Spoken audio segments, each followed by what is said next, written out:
probably post about it. Are we live? I can post about it. Oh, actually, I can put Keaton on the guys right now. Dude, we need to give you this account. I would love for you to have the guys' account. Would you be willing to make a story that's literally just like Conscious Cast episode 8 live now, flames and cool shit? Speaking of which, we're live. yeah. Live. Episode 8 live now. Tune in. We have important things to say. And now you guys. Where's that getting posted? The follow Okay. goal. Yeah. What do you say? Where you? I was just saying that they can see the follower goal now. Our Yo. Actually, I want yes. to pull it up so I can see it. Fair. Where are you posting that? Instagram. Okay. On the guys. This is Days. Who are you? Keaton Mad Dog Miller. You. Who we got over here? Seth AM. I am the Vanella boy. Spelled with an E, not an I. Not an I. I'm gonna pull this up after the fact as well. Dude, you can see it.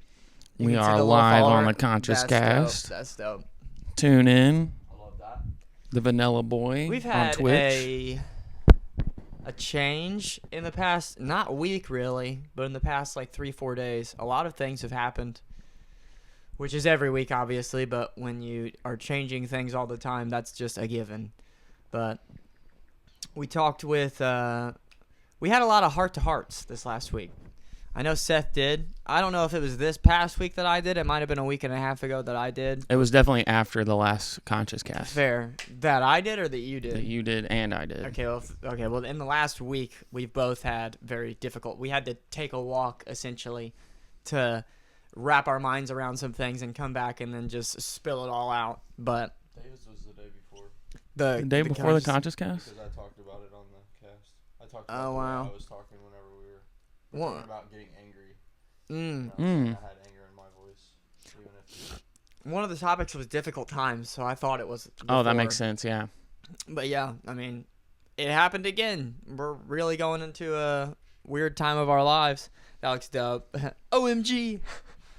But the last 3 days, or 4 days actually, have been a pretty good turnaround. It was actually crazy because the day after Seth had the conversation with everybody, everything started turning around, at least financially.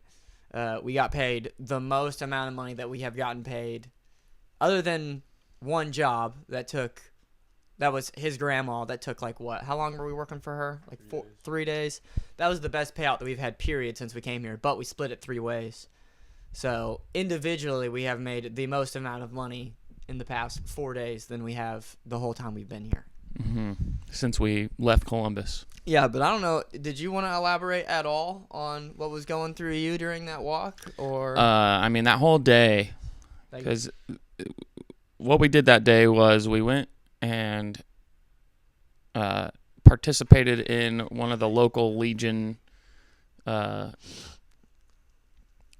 don't know what you want to call that. It's The American Legion the American lottery? Legion lottery, yeah, Kinda. sweepstakes of some sort. It basically, you go, you spend $5, you get a ticket, and then there's a drawing, and you could potentially win the jackpot. It was $13,000. We were all very desperate in that moment for money. We were hoping, and we go. We spent a few hours there, and it's like we weren't working that day or making money any other way. And it was, did we? Yeah, we cleaned out the attic. That wasn't that day. That was the same day as your graduation party, or whatever it was. Your little 10-year thing. Remember? We came back the next day for that. What the hell was? Why were we? Oh, We literally just went for that. really? I felt like what were we doing before that then? The day of the Legion. Yeah. I remember because I was like, we woke up that day and just hung out before. Do you remember what day of the week it was by chance? We might have sanded or something. Was it like Saturday? Friday. Friday was the day of the Legion. Yeah, because Gabby was over. Yeah. Gabby left that day before we went. Oh yeah, I think we were sanding before that. Yeah, we sanded. But we didn't make any money that day. We were all still like in deep need for some money. I know what it was. We got $20 a piece from my aunt. Oh, yeah, we got paid for a previous job. But either way, It was like, we're really hoping that this was going to be worth it. And it's like, it was a fun time. And I don't know, I was just in a very, like, I was in a mindset, I was being very tough on myself because I'm 30 years old and I have put a lot of effort into a lot of different areas of life to try to get myself out of the situation I grew up in. I was raised by a single mother. She worked for minimum wage for most of my childhood. She finally became the property manager of the apartment complex we're literally sitting in right now. This is an apartment at the complex she is the manager of. She's been working here for 20 years. She was making minimum wage pretty much the whole time up until she became the manager, and she finally started making more money. She's gotten raises since then, so now she's financially stable. But it's like I was raised on food stamps and Medicaid, and I didn't have any money when I was a kid. And I've spent my entire adult life working jobs and trying to save money, but actually going into debt. I went to college for a couple of years. That didn't work out. That put me in more debt. And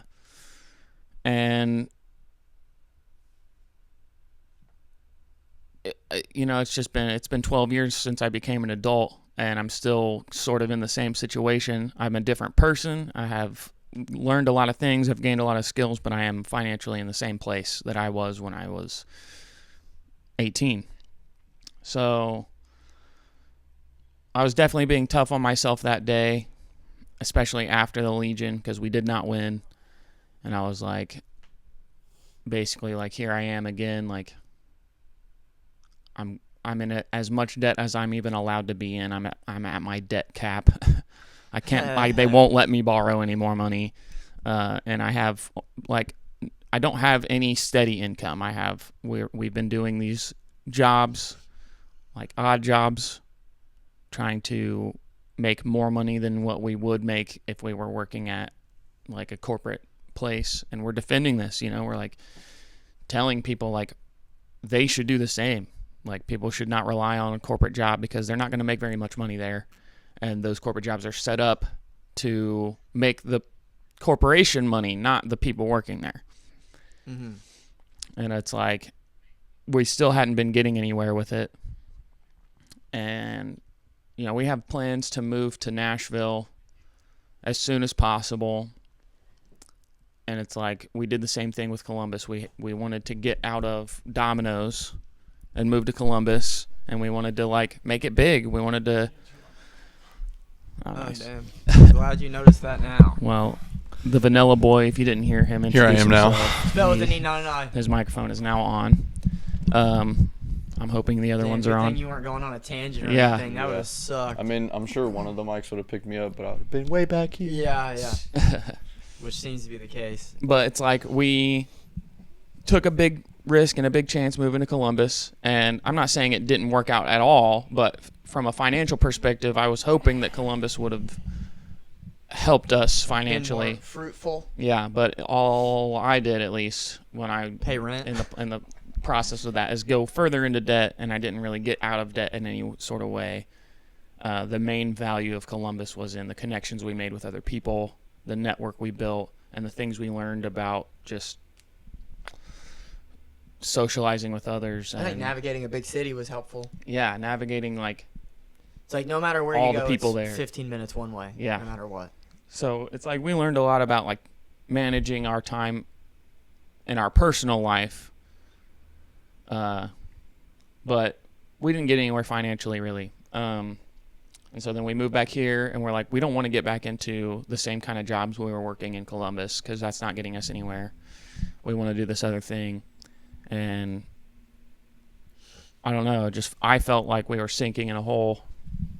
And the things that I was mainly expressing during my little tangent that I had with these two was like, I don't want to rush things. I don't want to just get to the point where we're at the bare minimum and we can feasibly move to Nashville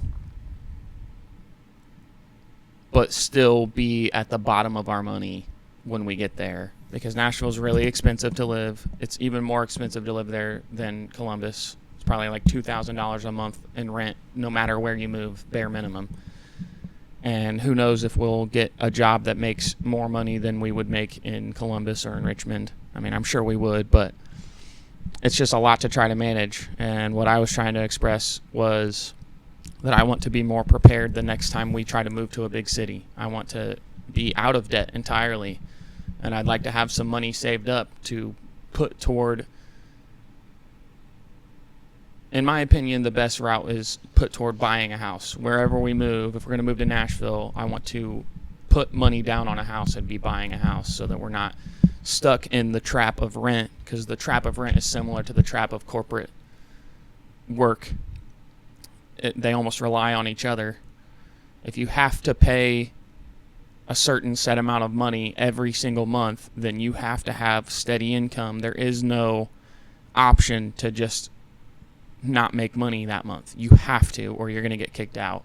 You still have to make payments For buying a house, yes. Well, unless but you... it wouldn't result in you getting kicked out.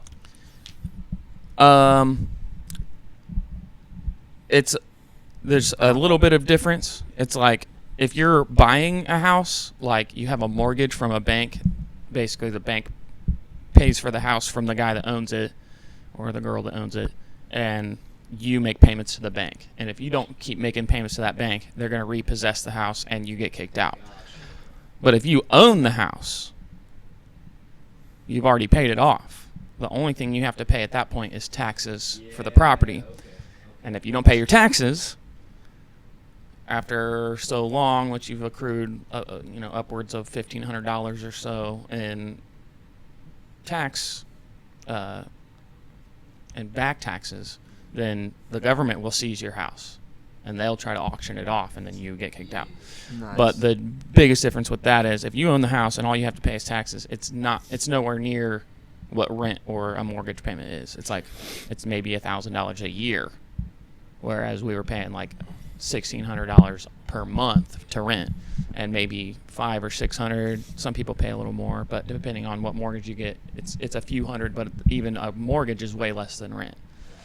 But I mean, if possible, the ideal situation would be to buy a house outright, so that you're not paying a bank. You bought the house and you own it. But that takes a lot of time and saving, and in the meantime, you're paying rent. Yeah. The best situation, or the best aspect of the situation we're in right now, is the rent here is half the rent in Columbus. So if we're able to make the same money or better doing these jobs while paying half the rent in half the size of the apartment, I don't even have a bedroom. Not even. Yeah, it's like I don't even have a bedroom right now. But if we suffer through that, then we could save up, get out of debt, save up the money, and hopefully buy a house. But it's really tough to do that, and it takes a lot of time. And we want to accelerate our life forward. We want to pursue our goals outside of working jobs. Like, I don't want to be a landscaper my whole life. I'm just doing landscaping now so that I can make this money, so that I can propel myself toward doing the things I love. But it takes time. We made some really good money the past few days, though. Yeah, We got a job delivered to our door. The day that I was like really messed up mentally, we were on our last dollars. We had no money, and it was starting to feel very hopeless as far as continuing with the plan we were going with.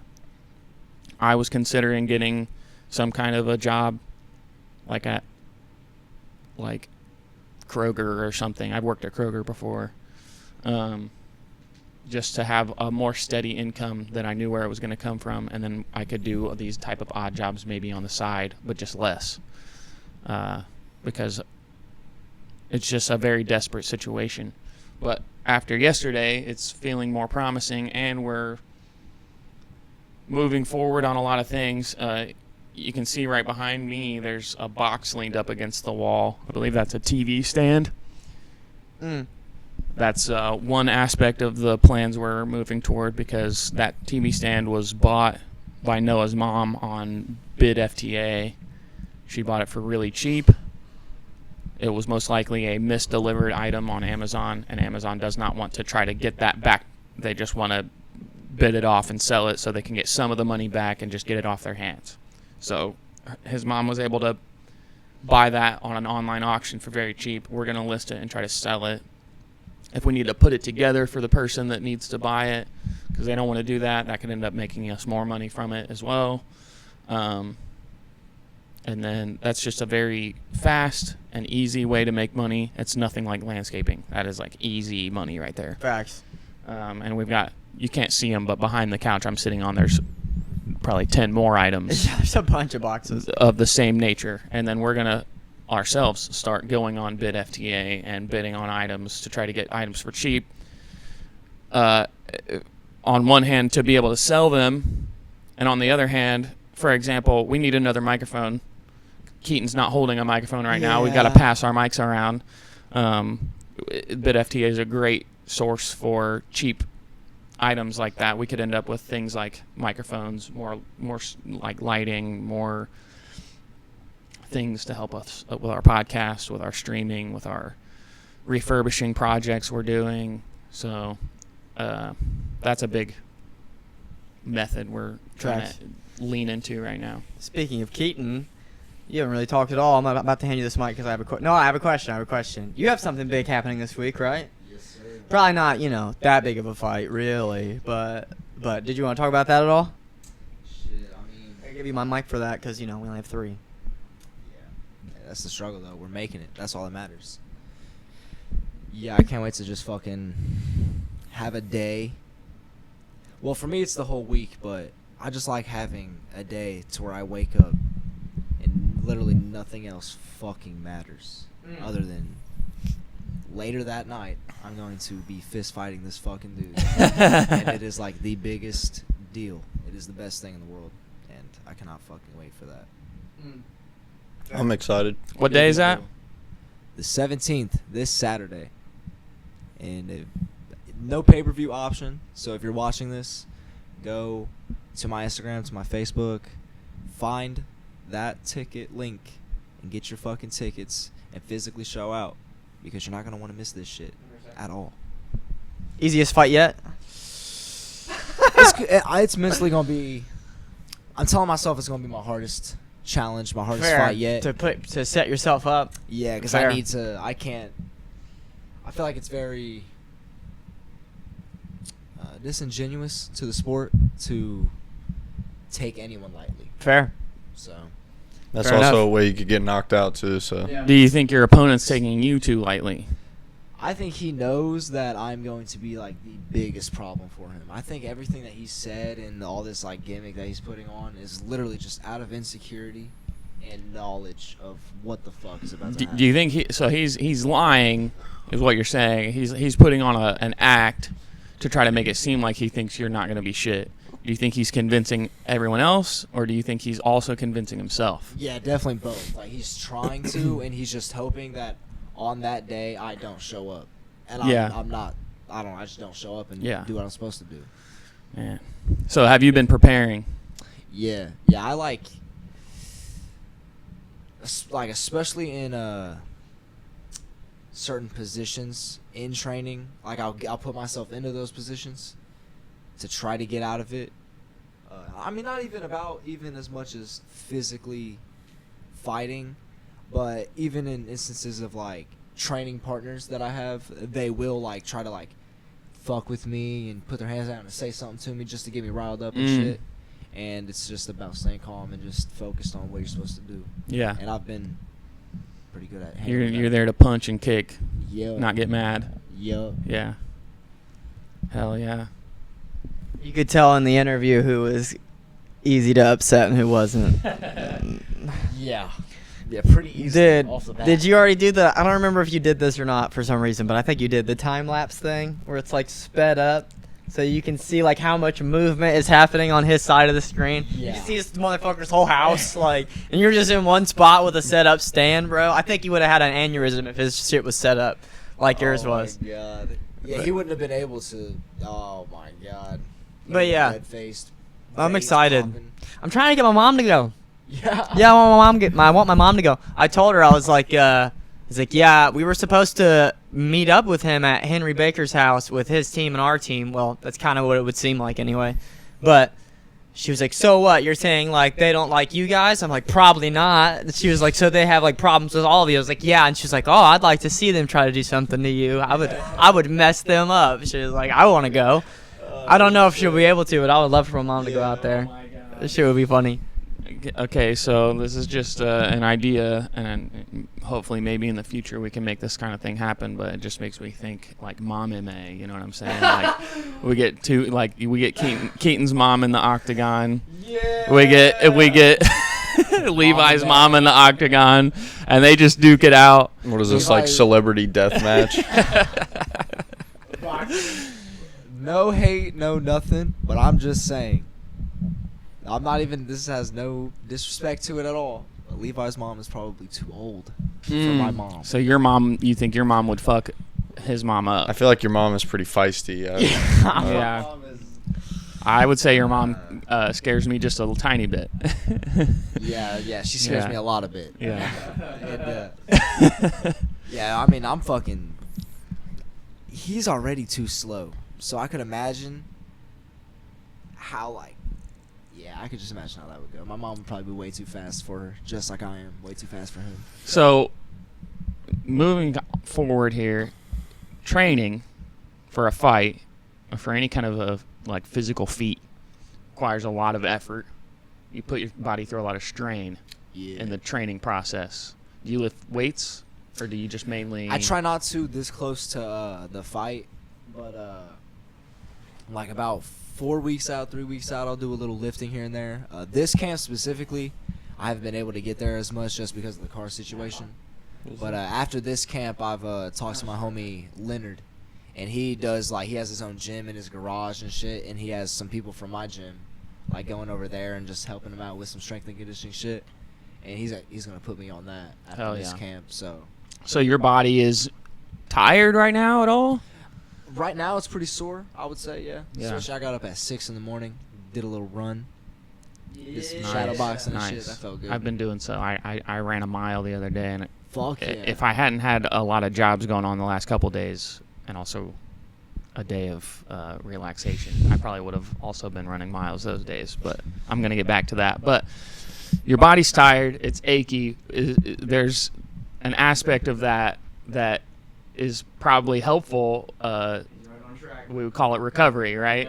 Yo. So what would you call recovery? Like, what is recovery for you? For me, it's just making sure that my body is more ready, I guess. Like, that's how I've been thinking about it. Like, if I'm sore, like, tomorrow at some point I'm going to want to do a cold bath.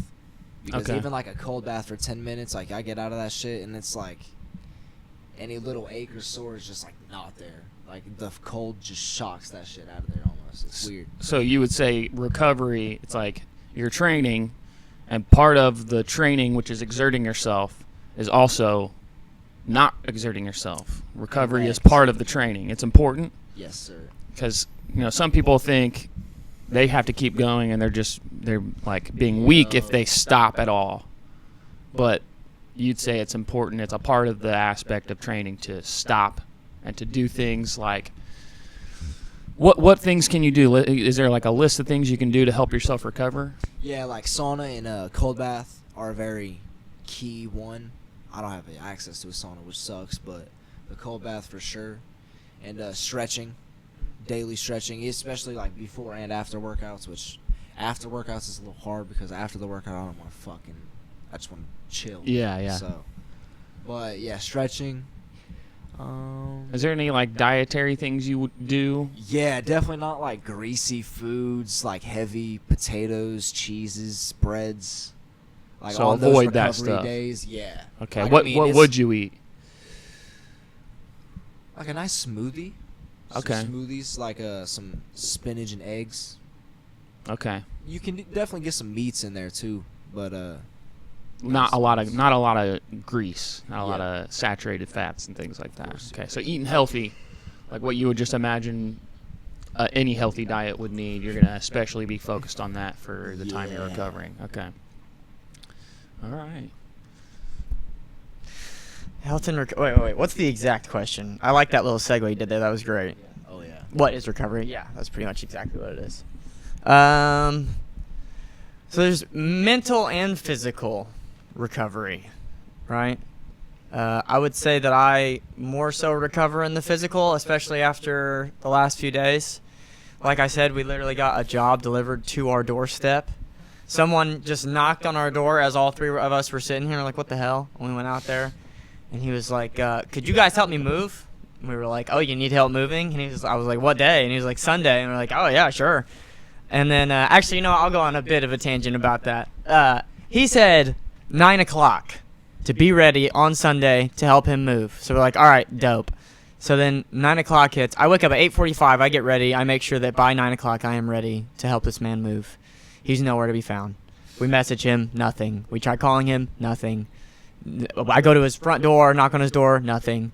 He shows up at 9:55 at our door after he got a call from his brother, and we were offered another job.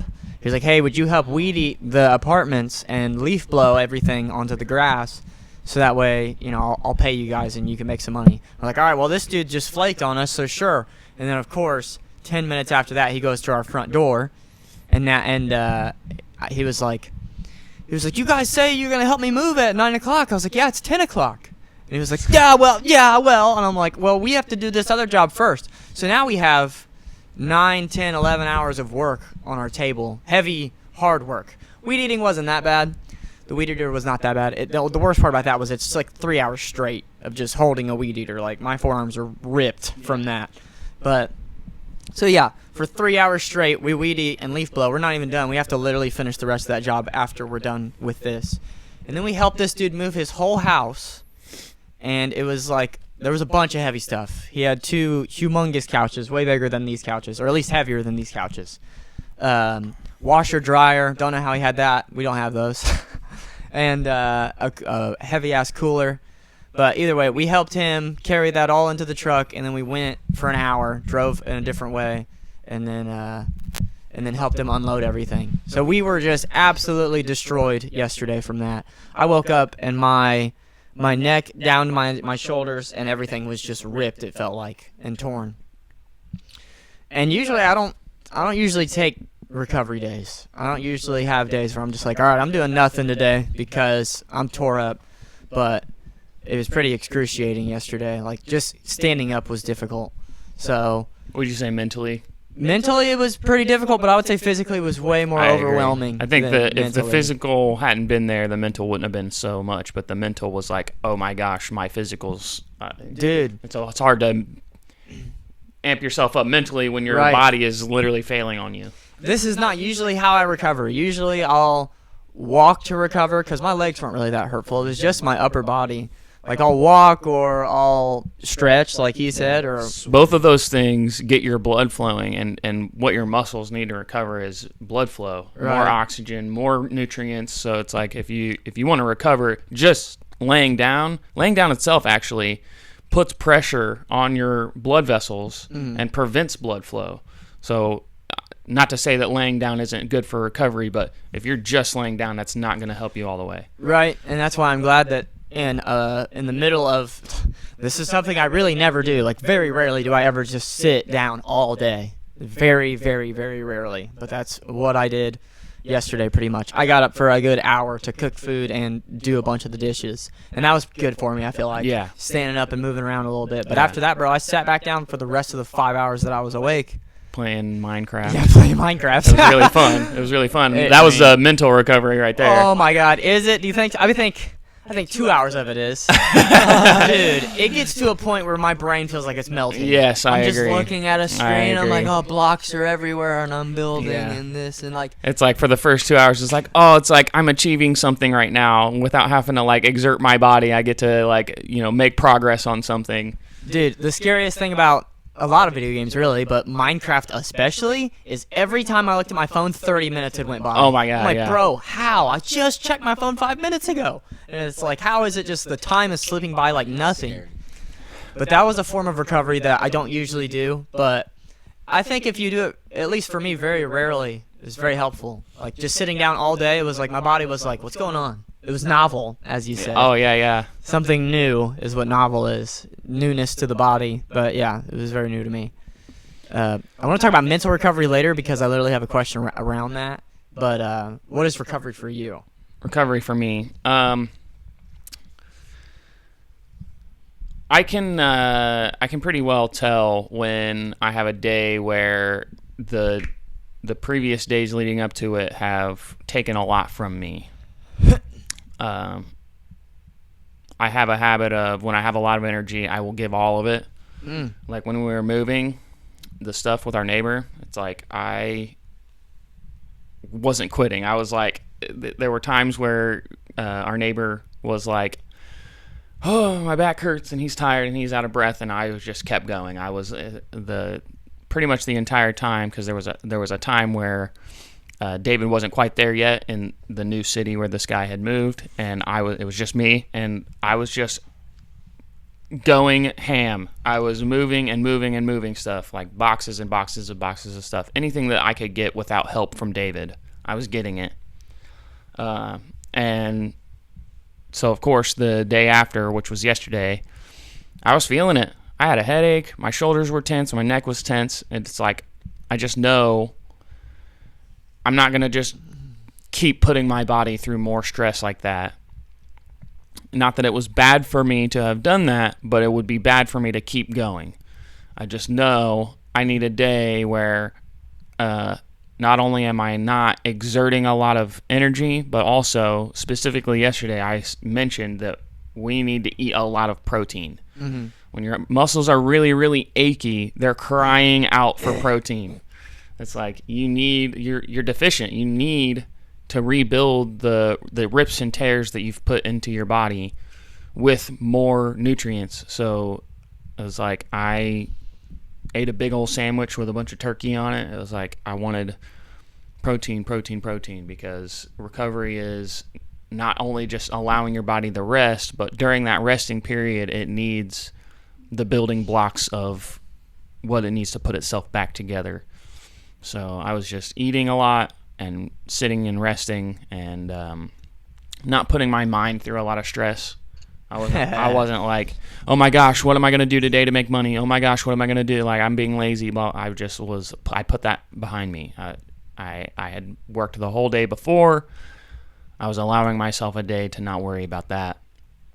So I think recovery is as important as exertion. Fair. It's the yin and the yang of productivity, I guess. Fair. Yeah, I mean, you can only get so much done if you have the energy to get it done. Right, and it's like you can actually increase your capacity to exert energy by going through the phases of exertion and recovery. The next time you exert, if you've recovered properly, you'll be able to exert more. And then it'll be time to recover, and you're going to recover potentially faster because you're training your body to know those times when, okay, we've exerted everything we had. I know the assignment now. We're rebuilding now. So you're not just training your body to exert, you're also training your body to recover. Fair. What's recovery for who needs it the most right now? I mean, I would say everything that's been said is pretty much it. Fair. It's like, I think a lot of people in society right now are willing to like overexert themselves, especially when it comes to like jobs and shit like that. It's like, I'm sick right now. I'm not going to be like doing a bunch of shit. I'm not going to be like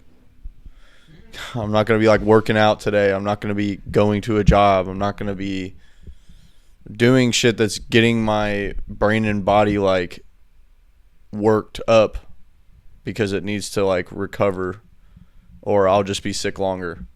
Fair. Like, and I think that it starts really early, at least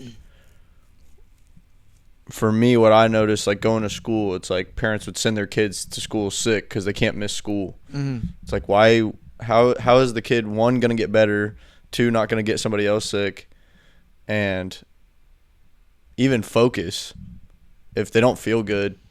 And I mean, I will say, like, sometimes I was like, yeah, I'm sick, but I'm not really sick. My mom was like trying to make me go to school, but it's like, realistically, like, people do that shit, and it's like they need to recover, and then they'll grow up and they'll get jobs, and they're like, I have to go to work. I can't just have this day off. I'll miss work. Right.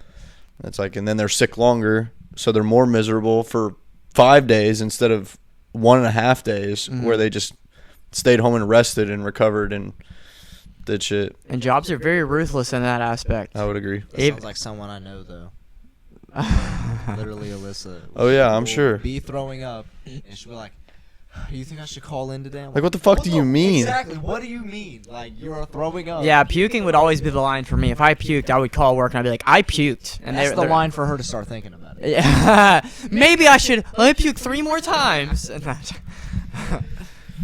But yeah, I just think recovery for me is like taking myself serious enough to be like, it's fine if I just Yeah, relax. Taking yourself serious enough, because there are times I feel like where you underestimate your own feelings. And Yeah. like, just get past it. Yeah. Which, I mean, there are times when that has to happen, but there's also a lot Right. of It's like ways. if I was like, dude, if I had to do a show today, I'd probably be doing that. Yeah. Like, I could do it, but am I gonna like feel better afterwards? Probably not. But it's like if that's like if it's something very important, like obviously, like it's just kind of like my throat and my nose a little bit. But is it like amping? what? Is it getting worse as time progresses? Is it getting worse? I mean, it was like probably like some of the worst the first day, obviously. But I was also very intoxicated the night before.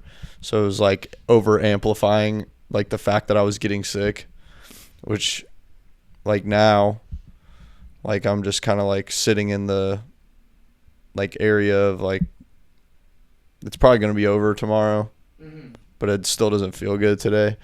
I was like thinking about it because it's like another thing of like recovery. It's like I also like probably when I was like 22, somewhere around there, I was working at Brothers Bar and Grill, and I was like hanging out with all the people that would work there.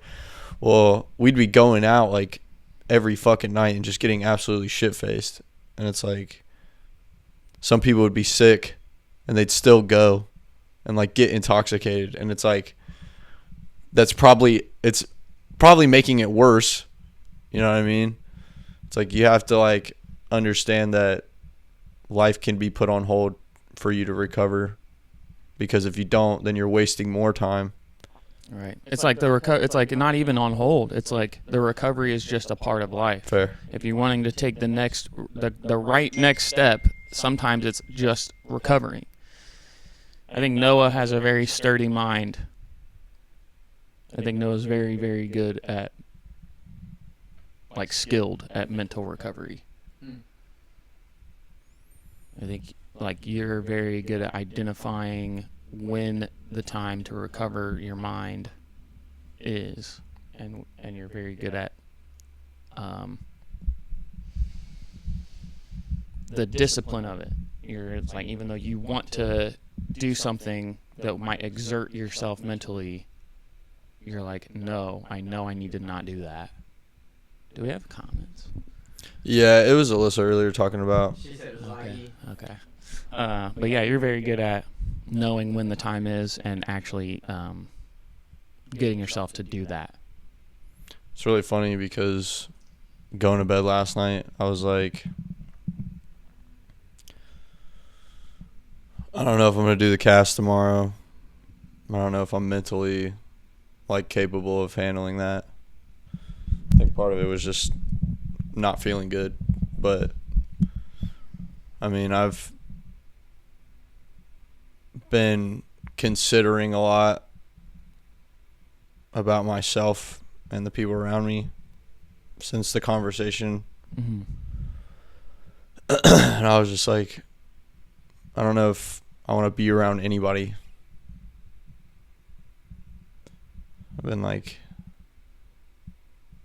focused on other people. Fair. So recovery can sometimes be like, especially like mentally, it can be social isolation. Yeah. I just wanted to be in my room. I've definitely felt that way. I don't want to hang out with anybody. I don't want to go do anything.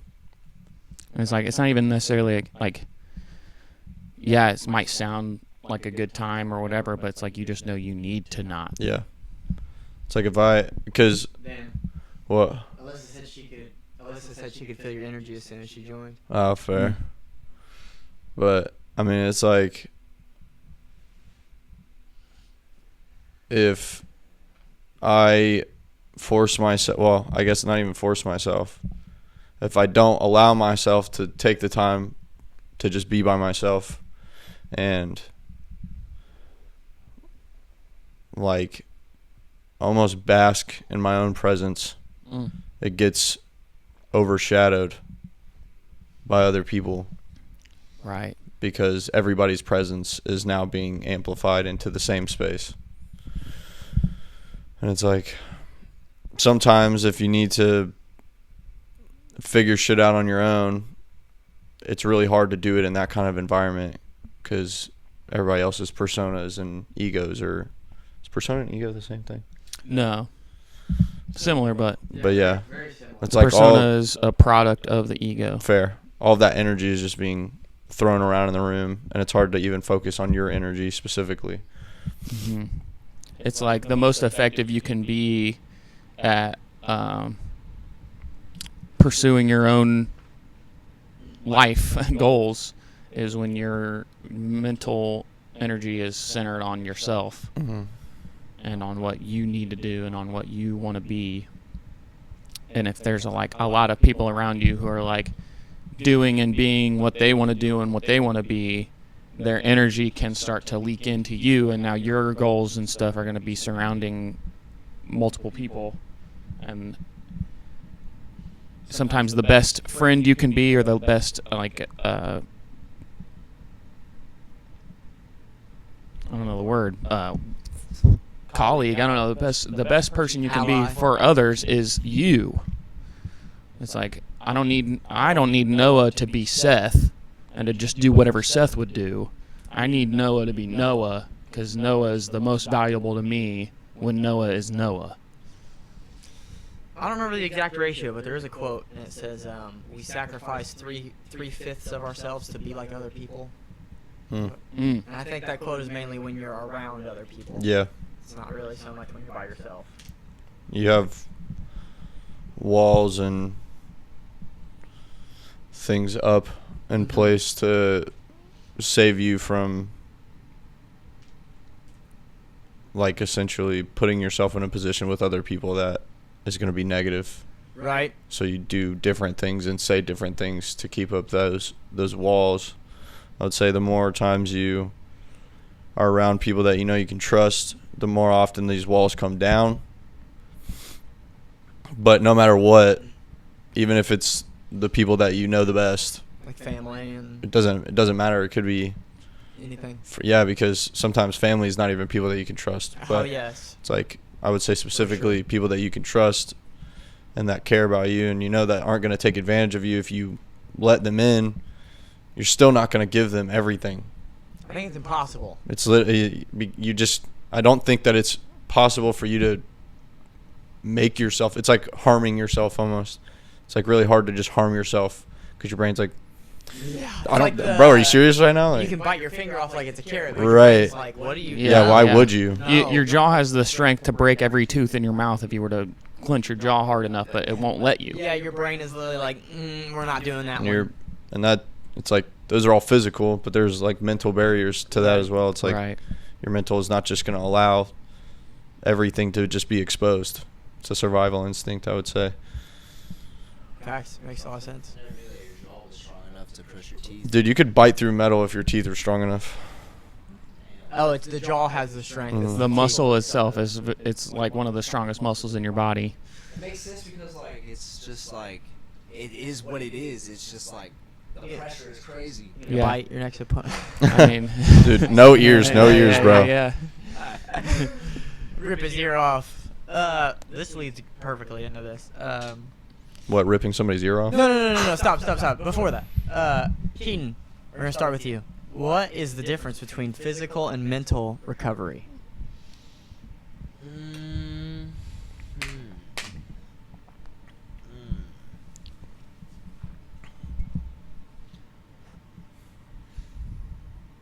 Well, for mental recovery, you damn near have to physically be doing nothing.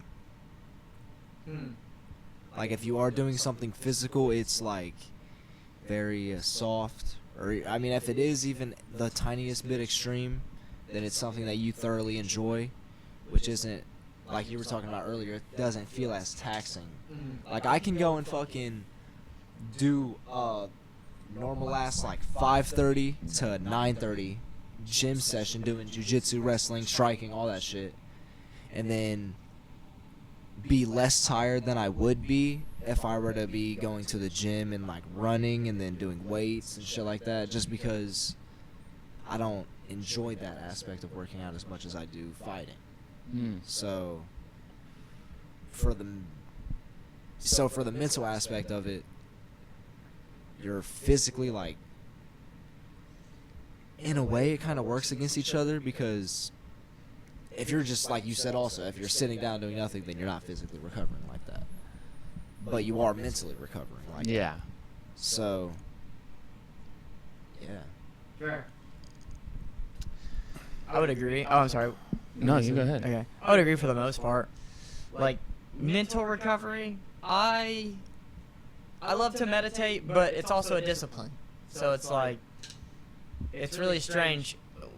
Seth said in the last podcast, he wants to meditate on the feeling of being in a situation where he's already abundantly rich financially, and just like putting himself in his mind in situations where he's surrounded by nice things, and like being in a nice car where the AC is blowing, because he wants to manifest it. It's like a dream. It's like Right. In a dream, you can literally feel like you're. Put yourself damn near anywhere. Yeah, your dream is capable of making you feel anything you want to feel. Put yourself underwater. So that means if it's possible for your mind to do that when you're dreaming, it's possible for your mind to do that anytime. It's like. But it takes conscious effort, right? Yeah. And that's like the discipline side of it. But I would say the recovery side of meditation is kind of like swatting away or like blowing away all the incessant, like, I would say negative thoughts is when that's the most recovery for me. Is it's like I said in the last episode, if I'm getting very frustrated or I'm like easy to irk, if you just sit still for 15 minutes and you're just breathing, and like sometimes I'll even count in my head, because when I'm counting, it's like literally like it's like the light at the end of the tunnel. Like in the tunnel, I'm just like 1, 2, 3, 4, just slowly going towards the end, while just like all these negative, like laziness will pull at you. It's like, who cares about meditation? Just stop. And then anger will pull at you. Why did this person say this to you today? That was bullshit. You shouldn't have just took that. You should have said this. And then it's like, oh my God, just breathe. And then after the 15 minutes, you feel more refreshed. I would say that's a form of recovery. And then writing is a form of recovery for me as well. It's like unpacking. There's a discipline side to writing as well, but writing for me, especially after a hard day, is just unraveling everything that happened and sorting out what I really thought about what had happened and painting it out clear as day for myself. And then other than that, just like little habits and hobbies, like making music can be very recovery, I think. And sitting and playing Minecraft for 10 hours. Right. It gets to a point where my mind feels like slush. I would say that's where. That's the like same thing the happens. line on The same me. thing happens to me if I sit there and make music for too long, or if I True. sit there and like for me, painting would be one of those things where I'm mentally recovering. True. I'm just like letting out some like creative aspect of my mind, and it's almost something I made that I get to then look at and see the product of. It's the same thing as Minecraft. Like, you built that house in Minecraft, and it's like then you step back and look at it. And That's it's my like, favorite wow. part. That's It's my like favorite part about You Minecraft envisioned building. something, you put in effort, you made it, and then you get to look at it after. But the whole time in the middle of making that house, you're like, bruh. You can't even see. You're getting to. Well, I mean, literally, Hour, you're hour, staring. hour. You're staring at the block in front of you, putting a block down, putting a block down. True. You don't get to look at the big picture. You're looking at the minute, and then afterward, after you've done all the work, you get to zoom out and look at this big thing, and it's like, whoa, True. Dude, Could have just done that in fucking person. yeah. that would be cool Video too. games are just not fair. Video games are just built. God, man, shit's an addiction. It is. It can be very That's why I'm addictive. scared to like get back into video games. Like, I want to get an Xbox, I want to get a controller, I want to get a headset, all that shit. But like, it's Can like- you not draw the line on yourself? Yeah, because I was at that point in high school to where I really did not even want to do anything else after school other than just go home and play Rainbow Six Siege or whatever. So you like a PvP stuff? Yeah, Okay. It's competitive. Yeah, it like lets There's- out that side of your mentality. I think that it's depending on how you use it. It's like games like that can be. Like an outlet.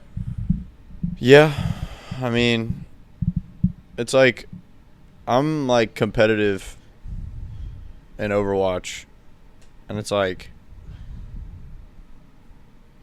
I feel like obviously it's not the same, but like it's kind of the same mentality as like fighting. It's like I'm gonna be better than them at this, and I'm constantly playing against different people with different skill sets. Mm-hmm. And sometimes I'm way better than them. Sometimes they're way better than me. Or sometimes I'm just playing bad. I'm having an off day. I could I am better than this, but I'm playing bad. And it's like, that's frustrating to me. That pisses you off. Yeah. Yeah. And it's like, that's probably the thing that pisses me off the most is like when I'm just playing bad and I'm like, I know I've played way better than this. Like, but there's like multiple different characters in the game. There's so many that it's not very often that you're going to run into somebody, at least not more than one time, that they're going to be playing the same person as you. And it's like, I love when I'm playing somebody, especially somebody I know I'm really good at, and somebody on the other team either switches to that character or they started off as that character as well, and I make them switch off of it because they're just getting their ass beat. I think some video games can be used to tap into that competitive nature. I think a lot of people don't use it correctly because they use it to be egotistical about it because they don't have to face any repercussions for that. Minecraft doesn't seem like it would hold any kind of value in that way, but I would say when me and David are playing Minecraft, it's subtle, but there's some competitive nature to Yes. it. Like we're building these things, and we're like for a minute we're just like focused on what we're doing, and we're trying really hard to like get it done and get it done fast because Minecraft can be so time consuming. Oh my god. And you just want to see the product and the result, so you're just like collecting resources and trying to get the like resources collected faster, which requires like you craft a new item so that you can get through this quicker or whatever. But it's like then you stop for a second and you look at what David did, and I'm like, damn, he's like doing this shit, like what the fuck, like I gotta go faster, I gotta get better. And then he'll stop and be like, okay, what's Seth doing? He sees my mine, he's like, oh my god, your mine looks crazy, like I've been investing in my house but you're investing in your mine, like Facts. and we get kind of like very warm-spirited competition in what we're trying to do, and in a way we're also working together because we're building this like this whole camp together. But it's like I'm building my part, he's Right. building his part, he's collecting his resources, I'm collecting mine, but we're like seeing how we're different as Minecraft players and learning from each other, honestly. Dude, I'm way better than I've ever been at like the building aspect, Yeah. to be honest. And then you're very good at the mining, at the like collecting like the shit that sucks. I found diamonds so many times. Dude, you went back to that same spot like 12 times and just kept dying. Yes. Over and over Oh and my over. I was like, God. oh, I'm just building my house, and Yeah. he just I'm just dying. keeps saying that he died. Literally, like the same frame as training partners and shit. Mm. Because a lot of, especially newer people that come into gyms, don't see other people training as healthy, like, what kind of competition did you say? Warm-spirited. Warm-spirited competition. They don't think about it as like that. They're so, like, insecure, and they have this ego behind them, and they want to just be the best. And, like, that's not the area to have that mindset in. Yeah. Like, if you're fighting and you're competing, then when you're in those areas, you can have that mindset. You don't want to be cold-hearted toward your training partner who's Yeah. You're there to help each other learn how to get better together. Facts, Yeah. I mean, it's like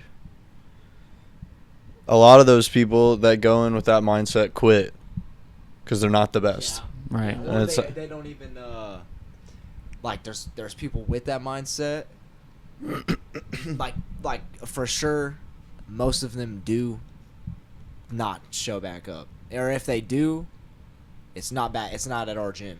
They Right. go to a different gym and see if it's a different kind of if they can See get away with if it there. people aren't actually competing like that Yup. And, because it's gonna make them feel better about it. Yeah, and I don't know why you'd want to base, like, if you want to live, not even live the life of a fighter, but if you want to even do it as a hobby. It's the easy route. It's like if they don't have to. It's like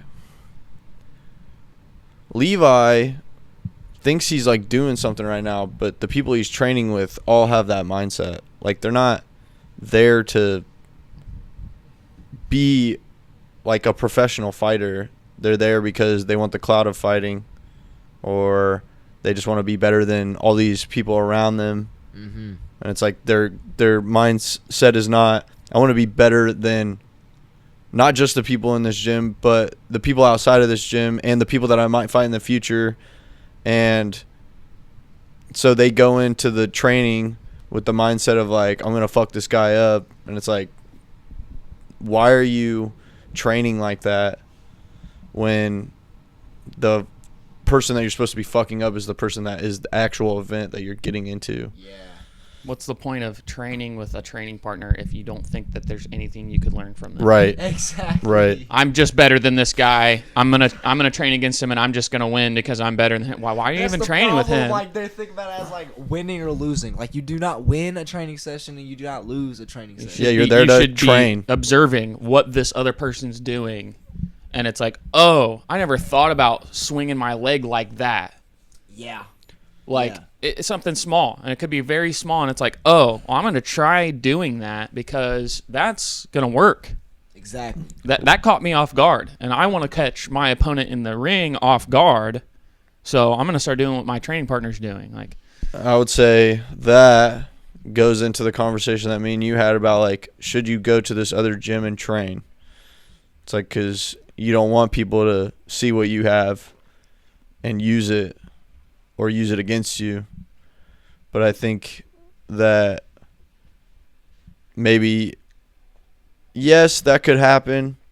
Mostly the reason is because my coach said Fair. probably nah. Fuck. Yeah, but I mean, like, it seemed like when we were talking about it, the reasoning behind that mindset of him saying that and Yeah. was like, you don't want them to know what you're going to do. And it's like, okay, but what if you want to know what they're going to do? And what if they have something that you could utilize that you're not getting from this gym that you could use in the future that would help you in this gym or something like that? I'm going to speak on this. I don't really know. I was talking to David about it the other day. But from what I've seen, and, like, I don't really know these people that well because I don't really talk to them or interact with them at all. But from, like, watching the interviews and shit like that, it's like, I don't genuinely believe that Levi's coaches want him to beat you because that would be a step in the right direction for him and make him better. I think they want him to beat you so that somebody will beat you because they want you to get beat. They don't want Levi to win. They want you to lose. well, and they want someone from their gym to be the winner, so Right. they can say, yeah, we train winners. Like, dude, Damien, like, I didn't even really watch hardly any of it, but watching the Henry Baker interview with Levi and Damien just standing in the background of the camera and then what you told me like he was saying and shit like that, it's like showed me the boxing gloves. yeah, it's like, bro, we were gonna hurt you, bro. Like, If you showed up, we were gonna hurt you. like, what are you fucking saying right now? You're gonna. So let's put this into perspective. If Damien was to fight you in that scenario, right? Let's say on some random shit, he really like hurts you, like fucks your leg up or something. Now you can't fight Levi. How much is that proving? Yeah. What is that saying about anybody? Like, you and Levi are now not fighting. So all of the shit that was even being talked and hyped up is now irrelevant because somebody else just came in and fucking ruined it. It's a lack of respect for the sport, Right. and it's like a cheap shot. It's like, oh, we said we were in a podcast, but Yeah, I but show you got up. boxing Yeah, what are you gloves. talking about? I didn't even Like- prepare to fight you, and I'm just gonna show up, and you're just gonna. I wasn't even expecting it. You're gonna. That's a cheap shot. That shit You're is you're a fucking absurd. fucking Yo. pussy for that. Yep. It's like- and if he wants to say that it was a joke and that he actually wasn't even gonna come at me, then he's being a pussy for fucking saying he was gonna do something and then not planning on doing it. Right. So either fucking way, you're a douchebag and a piece of shit. It's like he has no respect for the sport. He has no respect for you, and in that way, he has no respect for himself. And it's like, it's just Correct. going into the thought process of, like, it's no longer a battle of competitors, it's a battle of ego. It's like he's just trying to force his ego to be the biggest, to be like, yeah, I'm the biggest and baddest motherfucker here, so you better be glad that you didn't show up. It's like, bro, if you were gonna fight at Henry Baker's house, then fuck you. Yeah. And Like- here's the thing, because this is the mindset they're in.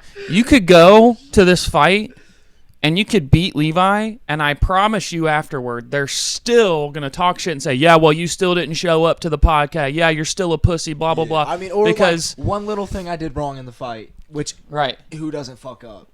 Like, Because all especially they're on worried the about show. is trying to prove who's the biggest pussy. Yeah. And that's projection. It's because they're the biggest pussy. Yeah, dude, that is literally. I think it was you who said something about it first about him projecting something onto me. Mm-hmm. And then Levi's from big there- on projecting. Yes. Yeah, Which yeah, makes and from sense because there, his I coaches are fucking- probably projectors too. Oh my god, yeah, like the whole squad has to be. Yeah. Like, I was actually talking to my grandma about it before I came over here. Like, the randomness of him saying like, what was the example? You're talking about Levi? I have no. I was one of those kids who didn't even Yeah. have friends until Yeah. after high school. Yup. Like, for one, where the fuck did that come from? Oh, well, that's where it came from was his mind because that's how he knows he is. Right. He just would like to put you in that light because that makes him feel better about being in that light. Yes, bro, literally. And it couldn't even be farther from the truth. Right. It's like, first of all, like, who told him that? And second of all, if nobody told him that, why would he just say that? Like, it just makes you look stupid if you're just going to say things and it's like, He's gotten away with that his whole life, though. Like, the people he Right. hangs around don't hold him up to a standard, though. Like, hold him accountable. exactly. And For what he that's said. and that's the other thing. It's like, I'm sure that if you were acting a specific way that was like out of pocket, especially for yourself because of some other fighter, I would like to think that your coaches would be grounded enough to be like, bro, like, you're losing the mentality that you need to have right now. Like, it's important that you're not making it so about them. Like, obviously the talking shit is Yeah. fun and like it's important because it builds hype. It's making it more interesting for Like, I'm about to be the co-main event because Right. the co-main event dude got hurt. He like oh shit, Oh, he got wow. his eye poked and he had to get stitches. damn, that's hype. So, yeah, so I Hype, exactly. hype for you, not hype for him. But Yeah, that sucks for him. But it's like, if you were acting like Levi, I would like to think that your coaches, or at least the people around you, I would like to think that we would say something. But I bet he doesn't have anybody like that around him. One, because, I won't even say one. It's all because he's not willing to hear that shit. I guarantee it. Otherwise, he would. Abaddon, nobody asked for your opinion. Like, he's not willing to hear that shit. And it's like, you know, I'm sure we've all done this. Everybody has been in this situation where, like, especially growing up, before you start to understand, like, what it's like to not have to just fit in. Like, the feeling of, like, almost like disgust if you're doing something or saying something that you don't really believe in, just for the sake of, like, the people around you thinking that it's cool.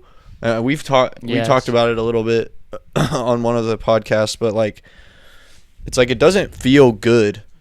And when you do it a lot, it starts to become compensation where, like, when you say it,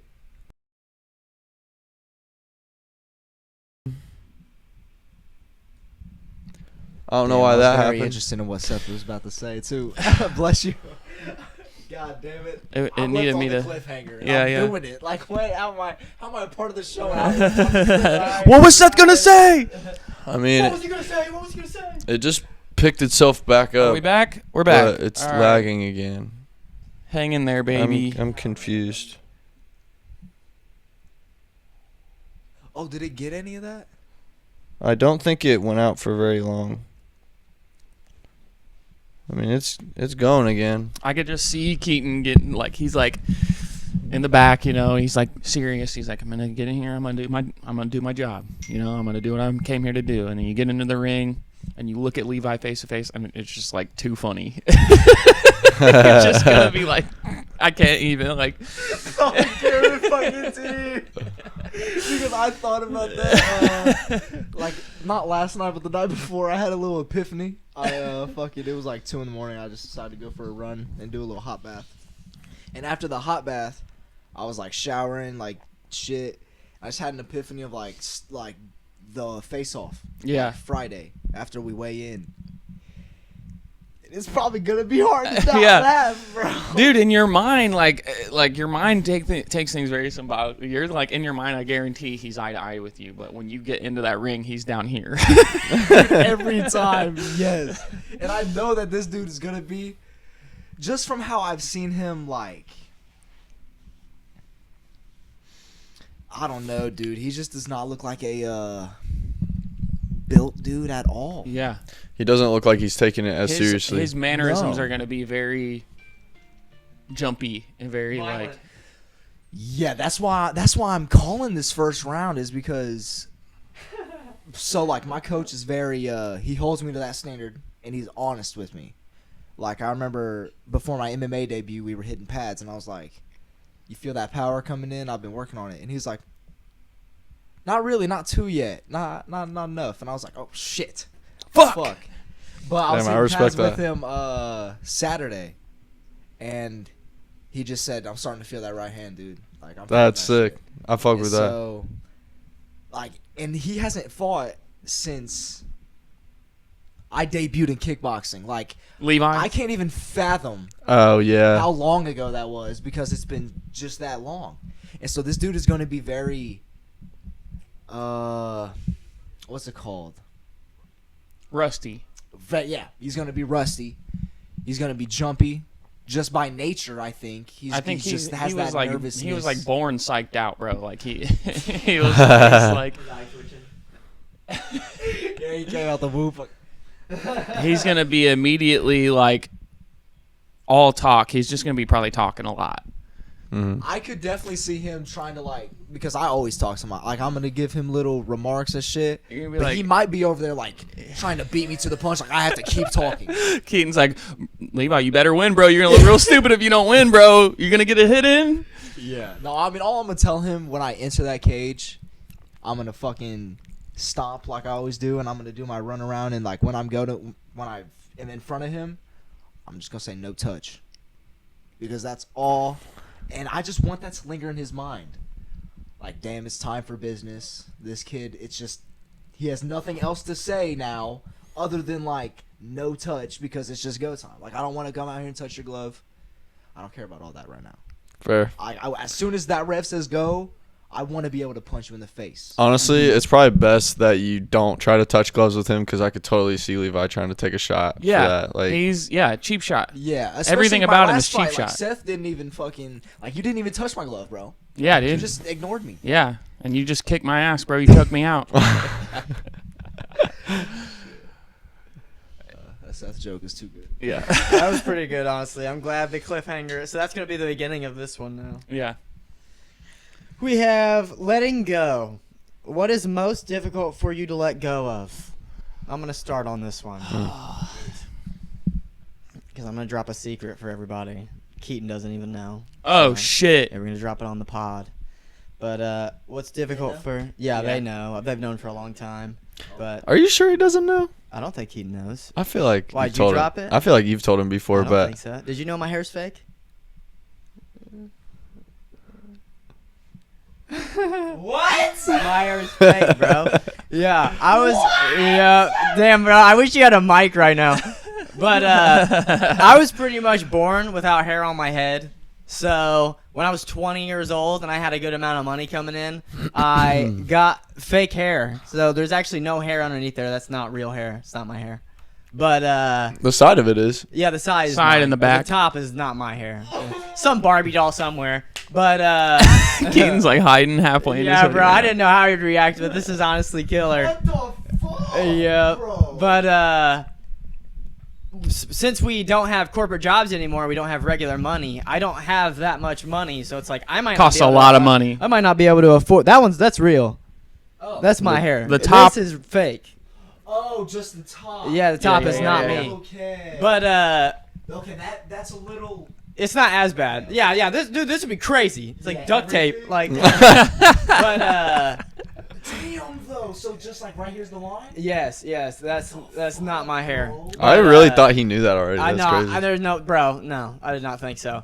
But since we have money issues right now, I might not be able to afford the next one. So, How much does it cost? dude? When they like me, which they always like me, and whenever I'm doing like a monthly thing, it's like $800 each one. But it's like I don't have to worry about that for 3-4 months. But Each what? each piece, He goes it's back. it's a piece. He that goes they back put every on. few months So and it's gets a like- whole new. Yeah, like this thing's gonna fall apart eventually because it's like it's not real. It's not growing. So it's like as the days go by of like washing it and brushing it, it's like it's falling out. Nothing else comes back. So it's slowly deteriorating. Okay. Yeah, Do you- usually people in their 40s have to worry about this shit, but I never had hair, so I had to worry about it from day one. But Like as a kid growing up. I didn't have it as a kid, but I didn't have any hair either as a kid. So it's like I got made fun of for like it's like, oh, you're already balding, bro. It's like, no, I'm not balding. It's just already not. It's not receding. It's receded. It's already there. He was born that way. This is for a clip in the future. Yeah, let's clip it. So, for all you motherfuckers in high school who called me Caillou, this is fucking Caillou, not me, bro. This is the definition of what the fuck you were calling Caillou. Sorry, but that's Did you not have hair? good, thanks. So it was like my freshman year. My brother was home from boot camp and he was going to MCT. And beforehand he was like, bro, let me cut your hair. I got you. And I was like, okay. I want it faded. I told him how I wanted it. And I was like, please, bro. I do not want bald. I don't want to go. Who the fuck wants to go bald? Facts. Like, and I'll get over it. and he was like, oh shit, I fucked up. I'm gonna have to buzz you. And I was like, dude, fuck. And so he buzzed me, and I mean, I'm glad he did because I learned that I don't have a head shape to go bald. So like in the future when I'm old and I'm like, I want to go bald, I know that I don't have a good head shape. So, but yeah, then motherfuckers started calling me Caillou, which it was funny, but it's like, once I grew hair and motherfuckers are still calling me Caillou and it's a joke and like I got girls calling me Caillou from fucking, dude. Yeah, honestly, if you're growing hair back, then the joke kind of just dies. It didn't. It didn't, bro. They're like, well, this kid took it, so we're gonna keep calling him it.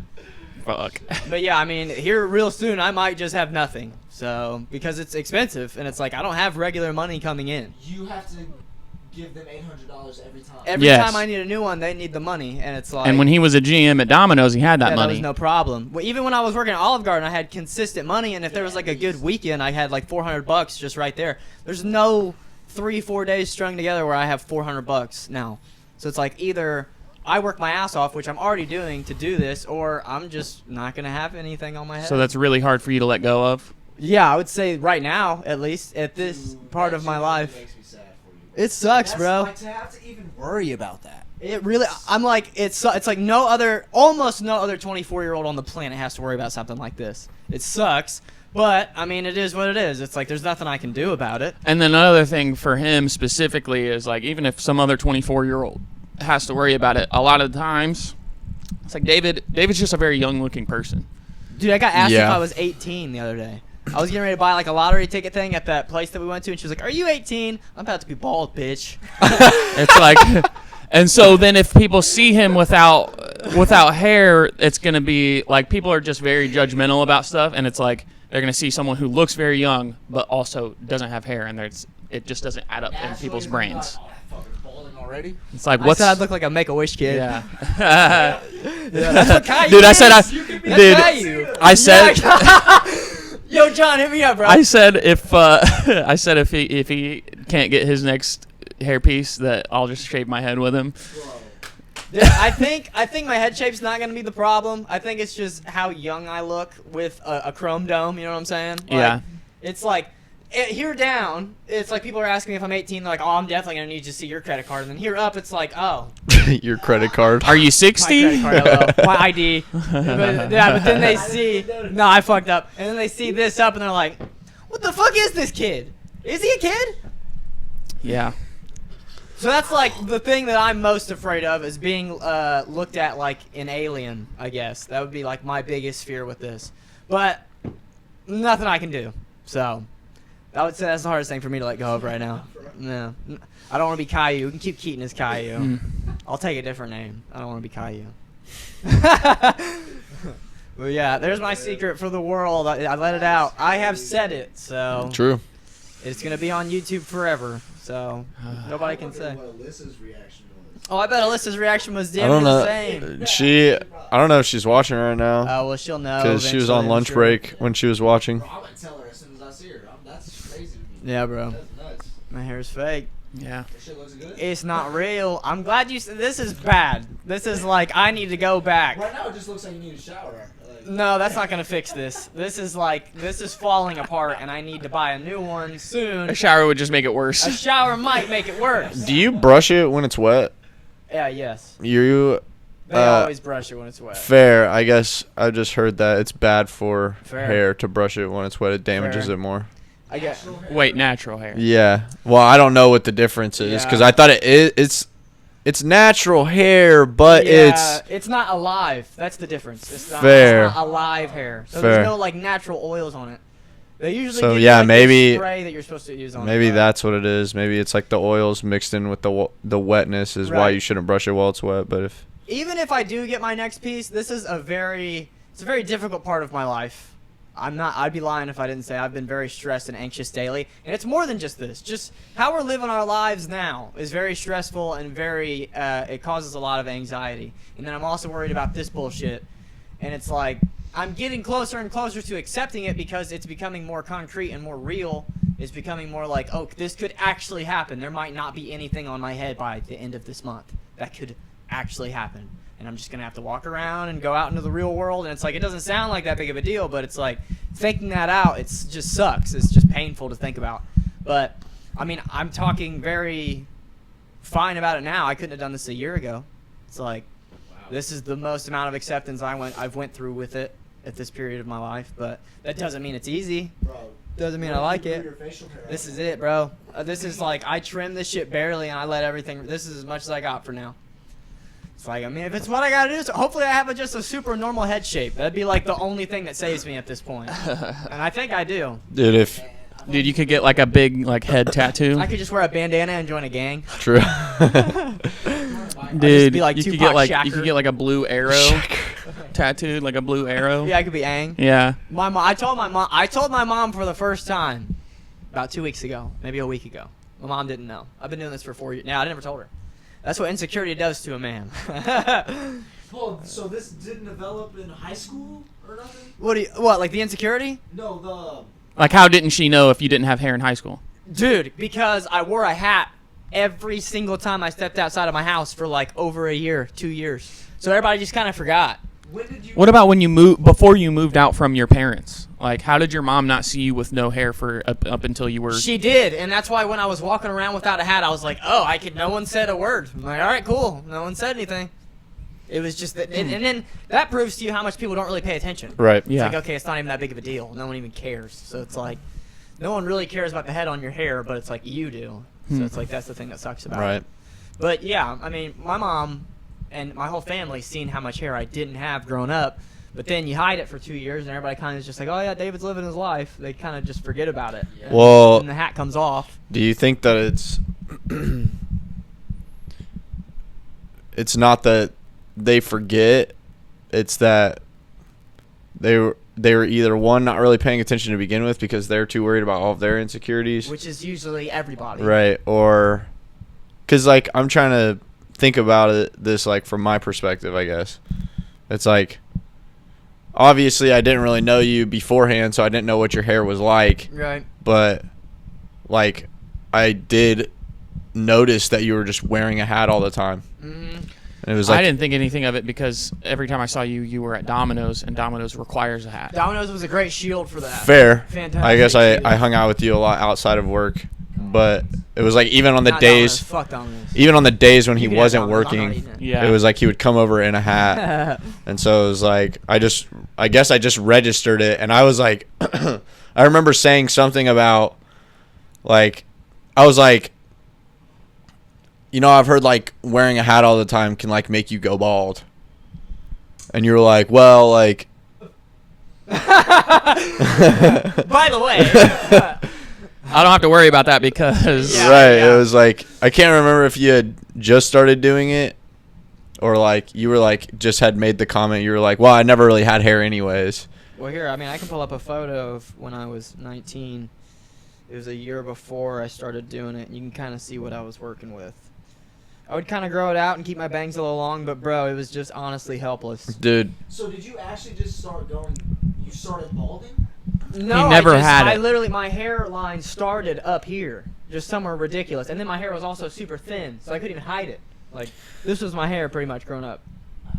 Yeah. So then I shaved that shit and put on some fake. you know, like that. And then, There's hair there, but it's not. dude, it's very transparent. I had a gym teacher in high school my freshman year, and I think he was like the same way, but Fair. he like, Born that way? I don't know. Um, He just looked like he did not have very good hair genes, yeah. and like he definitely was not willing to like just go bald. And so you kept it like that? so it was like his hair was like way back here, but he would grow it way long, and it was just like really thin right here. A comb over. Yeah, it Yeah, was I like would rather go you could bald. tell like the hair was not sitting there. It was just like Yeah. extremely long on top to cover up the baldness. Right, and it's like, I would rather have no hair on my head than that. Yeah. Like, I thought that shit was ugly. Like, I mean, 19-year-old David didn't even know, really. Like, the insecurity didn't even start until mid-19. I was about 19 and a half was when I was like, oh, shit, this looks bad. Well, do you think it's because you started taking yourself more seriously? Because that's around the time that you started working out, so you're Yes. trying to look better, and then you're like you're more so examining yourself because you're not willing to be like, yeah, it doesn't matter. Yeah, it doesn't matter. Yeah, it doesn't. I don't even have to look at it. It doesn't matter. Like, Yeah, I mean, I convinced myself that I don't even care about anything about myself because I was like, well, I'm already a loser, so who cares? That was like my Fair. mentality on myself when I was fucking all throughout high school. So it's like when people were like, oh, you're balding, I'm like, oh, wow, it's one of the 20 things people use on me all the time. It's like, I don't even care, bro. So it's like, it literally didn't get to me because I didn't allow anything to bother me because I was like, fuck you guys, I don't give a fuck Fair. about anything. Hmm. But then I started getting older, and people kept saying these things. And since I was wearing a hat all the time, it was barely a shot I had to take. yeah, And then whenever people saw me without a hat, it was like one of the first things they would say to me is like, oh, damn, bro, you might as well just shave that shit. And I'm like, what do you mean? Like, they came back like I forgot. Mm. And then it's like, then I turned 20, and this was when the demon was the worst. It was fucking horrible. I hated getting out of bed. I hated looking at myself in the mirror. I hated walking outside of my house without a hat. Were you living with Shank at that time? No, it was after I lived with Shank. Mm. I was living alone. I fucking hated it. But So then I was like, all right, I got to do something, and I don't want to go bald. So it was Shank's idea. This was. Shank just dropped it like casually, like a year before I did anything. He's like, you know, they do like these hair transition places or whatever that, you know, they put on the top of your head. That it's not, they shave the top of your head and they put it on. And I'm like, yeah, whatever. I don't really care about that. But then I just kept it in the back of my mind, just accidentally or purposefully. Who knows? Probably unconsciously, purposefully. But then a year goes by and I'm like, well, I'm fucking miserable. So I'm gonna call these guys and see how much this costs, and I'm gonna see if I can do this. And then I did it, and it's been 4 years now. I've been doing it for 4 years, but I don't think I'm gonna have the money to get a new one. This one's falling apart pretty quick. Start a GoFundMe. No, I'm paying for my insecurity. This is my demon, no one else's. So it's like, Nice guy. I would never, ever be like, Mom, I need $400 for my hairpiece. I respect that. Fuck that. No. This is my shit. I'm the one worried about this shit. I'm the one making it a problem. I need to pay for it. I might borrow money and pay it back if I can do it immediately, but I would never expect somebody to give me money to pay for this. So as this far is as like my okay, insecurity, nobody else. what if the people on the internet just love you? If they're funding me to help me stream daily and not have to work so that way they can see more of my content and we just have a plethora of that money. What if they just then when I you're would- what if then when I would you're do it. streaming, they want to see you as a really successful person? What if they just I want could to pay be bald you? and really They just want successful. either way, they just want you to have a lot of money. Right, and I mean, it's like, look, if people are funding us buku money because they want us to live our dreams, and we just have an extra fucking 10 grand, it's like, yeah, I'll take $800. Like GoFundMe is like Patreon. It's like Right, if people were investing in our Patreon for us to keep doing what we're doing, and we just had that much, and it's like $800 would not kill us. But then at that point, it's not even about them just giving you money for the hair. It's about them paying you for the craft that like a you're lifestyle, providing. And then right. you're using that money that you're making off of that for the hair. So they're not paying for what you... I mean, there's treatments that they can do that. I mean, I know it seems pretty far gone to you, but it's like it's not like no hair's growing on top of your head. Right, it's just like where the first hair follicles start are like so high up. So, There's like a whole thing. yeah, it's called it's called a hair transplant, and it costs like $10,000.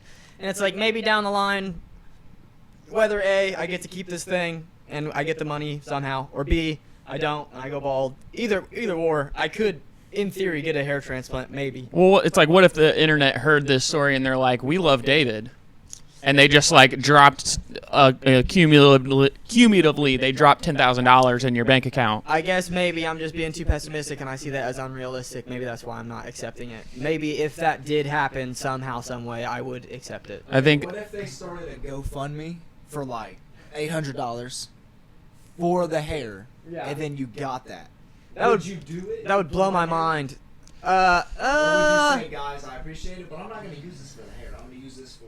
I don't know. do you think that I don't think I would want to start a GoFundMe just for a hair. what if somebody else did? If somebody else did, that'd be really interesting. That happens all the time. That'd be an odd accepting on my end. But People literally do that. That's like an internet trend I mean, to just yeah. do GoFundMes for people. The risk of getting hate and saying, I'm not using this money for the hair. Oh. Yeah, like they made- Dude, if somebody else started it and they're like, we're investing in you, you should do this.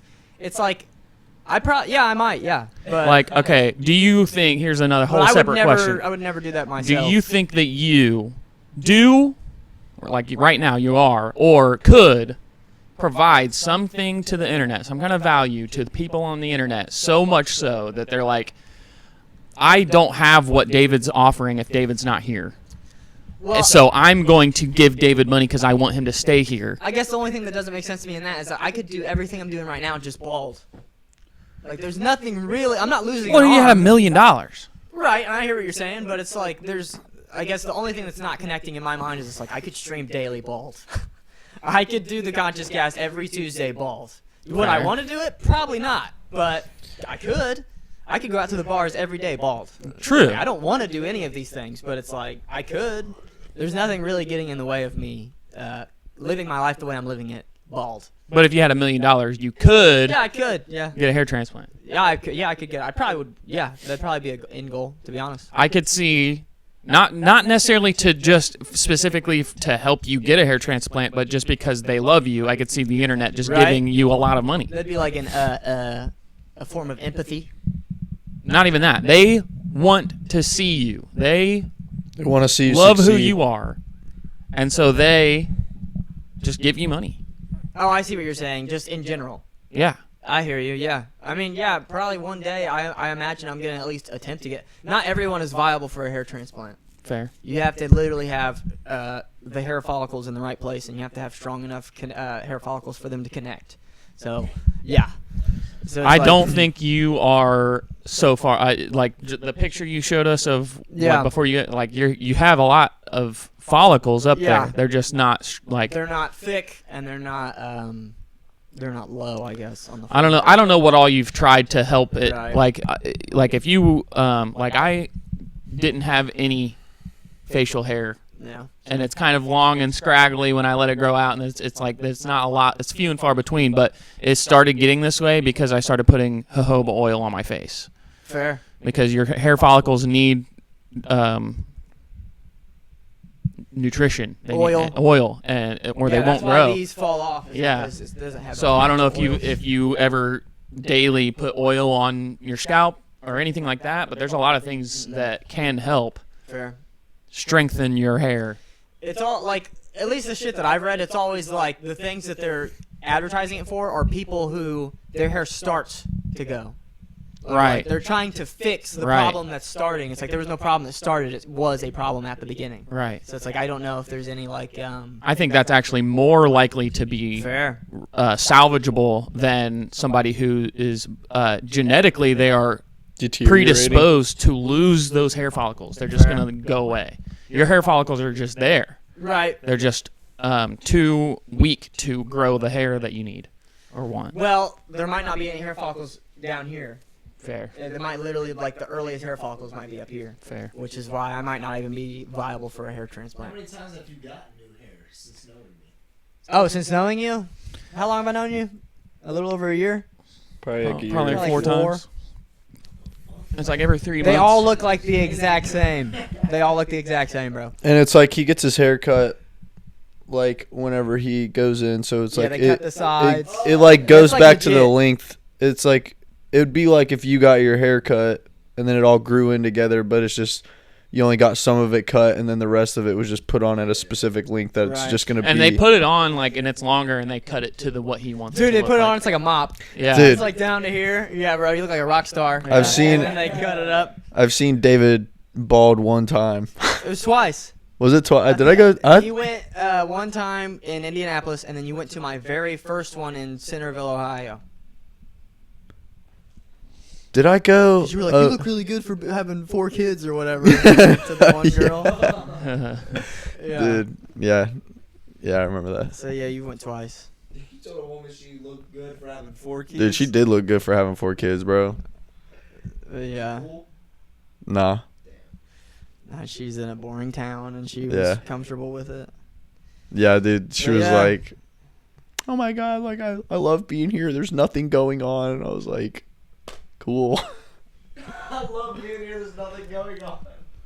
I've been here my whole life." God, it's so comfortable. Nothing ever happens. But yeah, folks, you might see bald days here soon. You just might.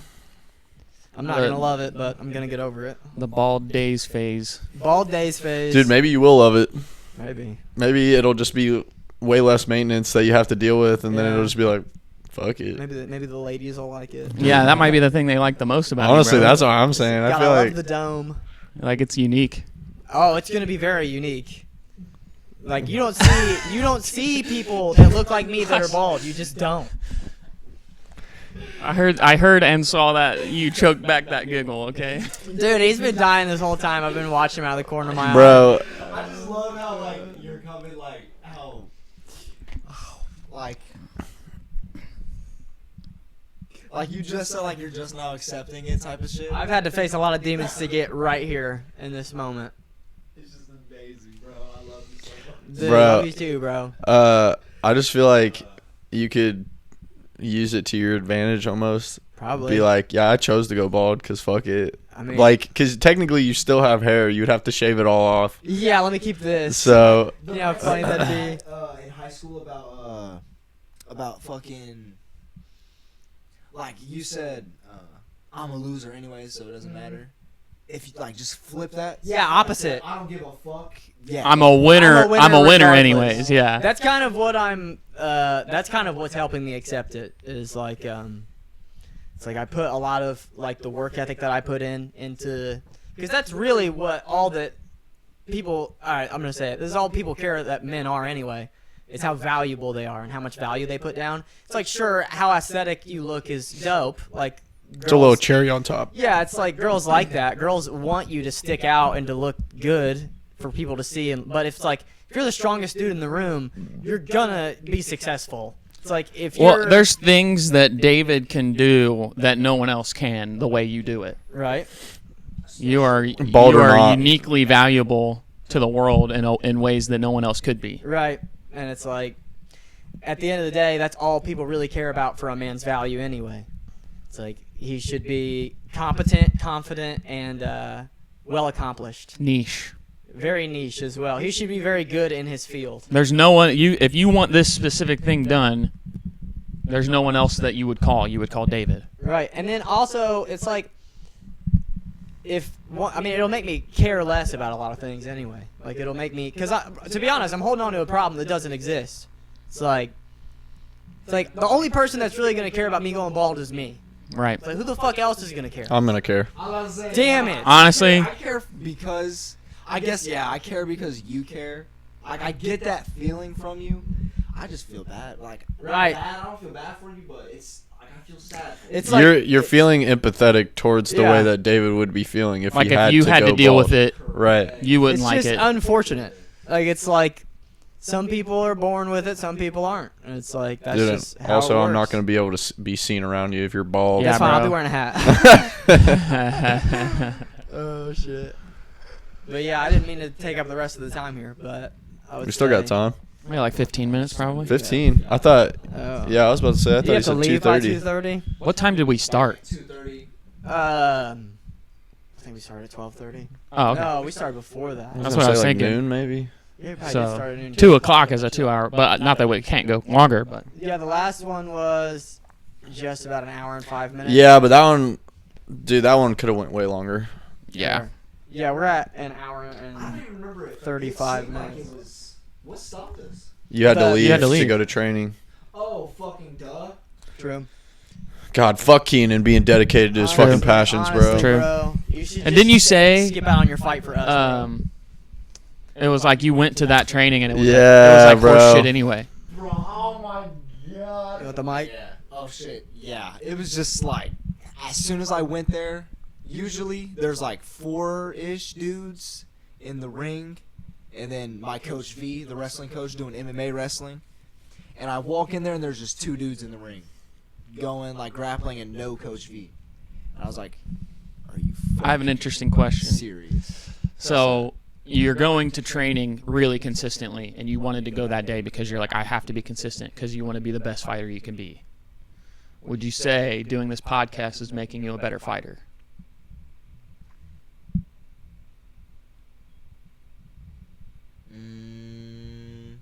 Skill wise, no. Like technique, skill wise, like physically Right. Of course. wise, no. But in the aspect of like anything else, I guess. It's like, making you a yeah. better showman. I think like Exactly, your yeah. your mentality. Yeah, exactly. Your yeah, confidence. Because I like this is even proving to myself even more that this is the life that I want to live, of like doing shit like this, and it just is like it's all letting me know that I'm in the right place, doing the right thing, Yeah, and yeah. I think it's like when I'm in the room with 3 other guys. If I'm going to Okay. ask any of these guys about being a fighter, it'd be you. Not that these guys can't fight, but the person who's a professional fighter here is Keaton. And I think it gives you the opportunity to express yourself as a professional fighter.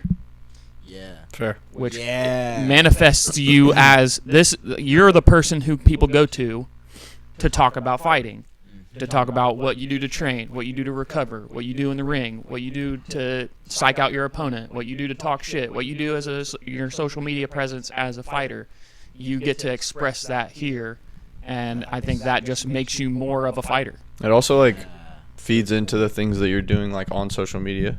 Oh, yeah. It's like you get clips from this and shit like that to Yeah, I get a chance to say shit that I wouldn't normally just want to type out. Right. Make a post Yeah. about. right, and then it's like unless you're doing like interviews and shit like that, like you're not gonna get that opportunity, and it's like that will come with time, and the This more is like kinda like instead of like waiting for the moment to happen, like Right. this is making the moment.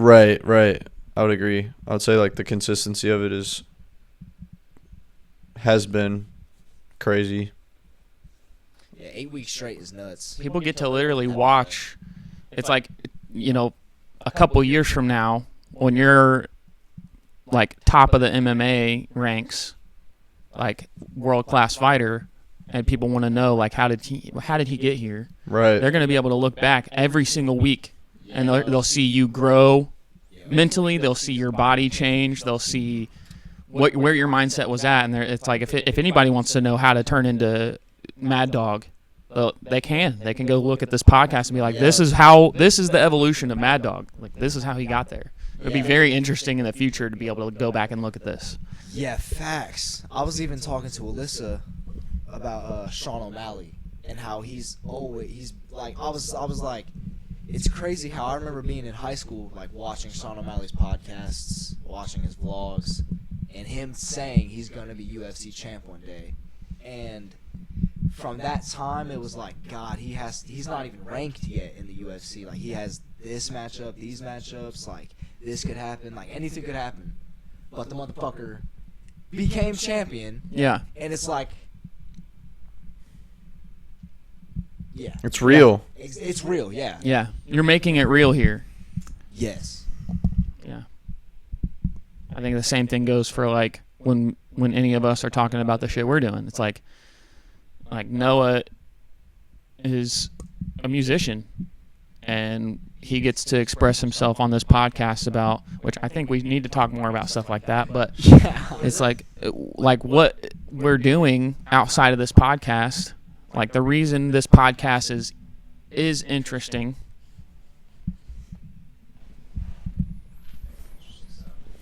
It's the vibration of my phone. I'm getting a call, but I'm not answering it because fuck them. But it's like the reason this podcast is interesting, and the subject of this podcast as a whole is who we are as personalities. And it's like, if I'm just a podcaster, what does that mean? But I'm not. I'm someone who paints and makes music and videography, and like I'm literally a genius. So that's what makes me an interesting podcaster. It's not that I'm a podcaster. It's that I'm a interesting person who podcasts about what I do.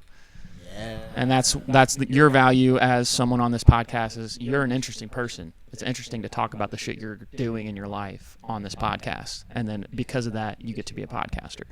He makes music. He writes. I do shit. Like, it makes us interesting, and then people want to hear about it. So it helps make it real. The fact that we're doing a podcast is only because we do these things, but if we want to keep this podcast interesting, we have to keep doing these things. So it makes it more real. It's investing in being the people we are outside the podcast. I would say we started this podcast, and then I just stopped fighting. Right. And I'm still like, yeah, I train and all this shit, but I'm not fighting. Right. Then I'm just a podcaster. Right. And I'm just doing a Yeah. podcast. At that point, we could interview other fighters on the podcast, but we're not the fighter themselves. Exactly. You know? That would make me feel like shit. Right. I just think it's like also not just specifically for everybody. It's like when we look back at this, and it's like, oh, that's where we were at a year ago. That's where we were at when we started. It's like watching the first episode. It's like we are not the same people. True. Like, we were still at Olive Garden. I don't even think you had a job yet. You hadn't even started IHOP. Yeah. So it was like you hadn't been arrested.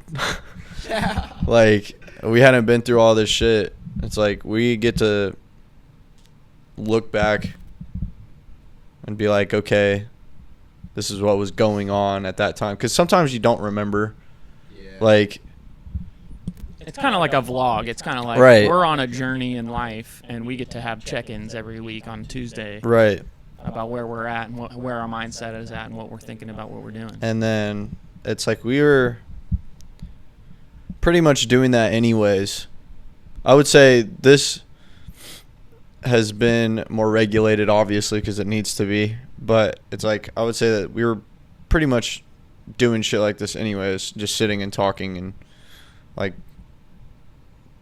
making the things that were happening in our life more of a reality by like manifesting and blah blah blah.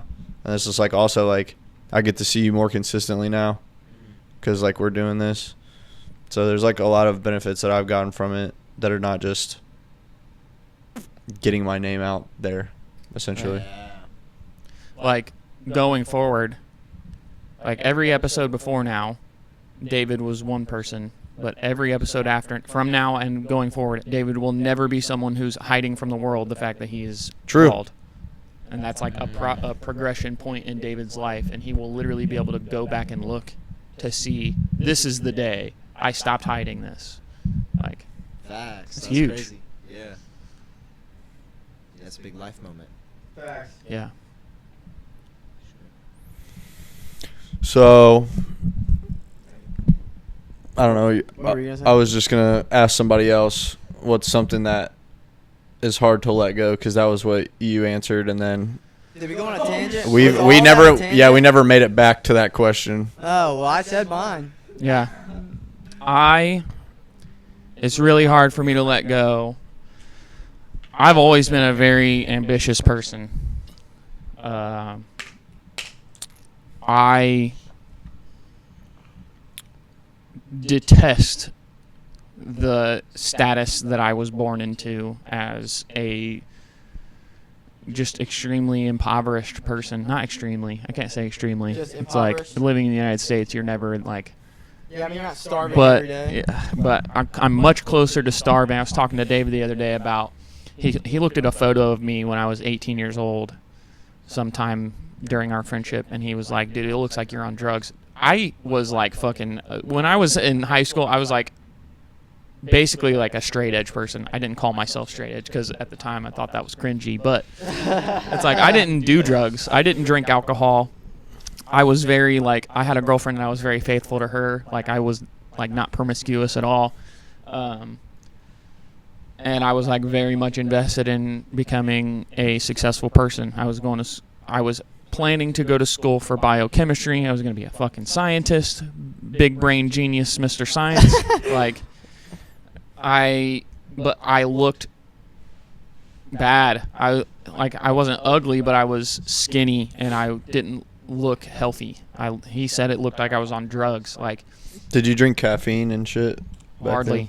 Fair. Hardly. I didn't drink coffee back then.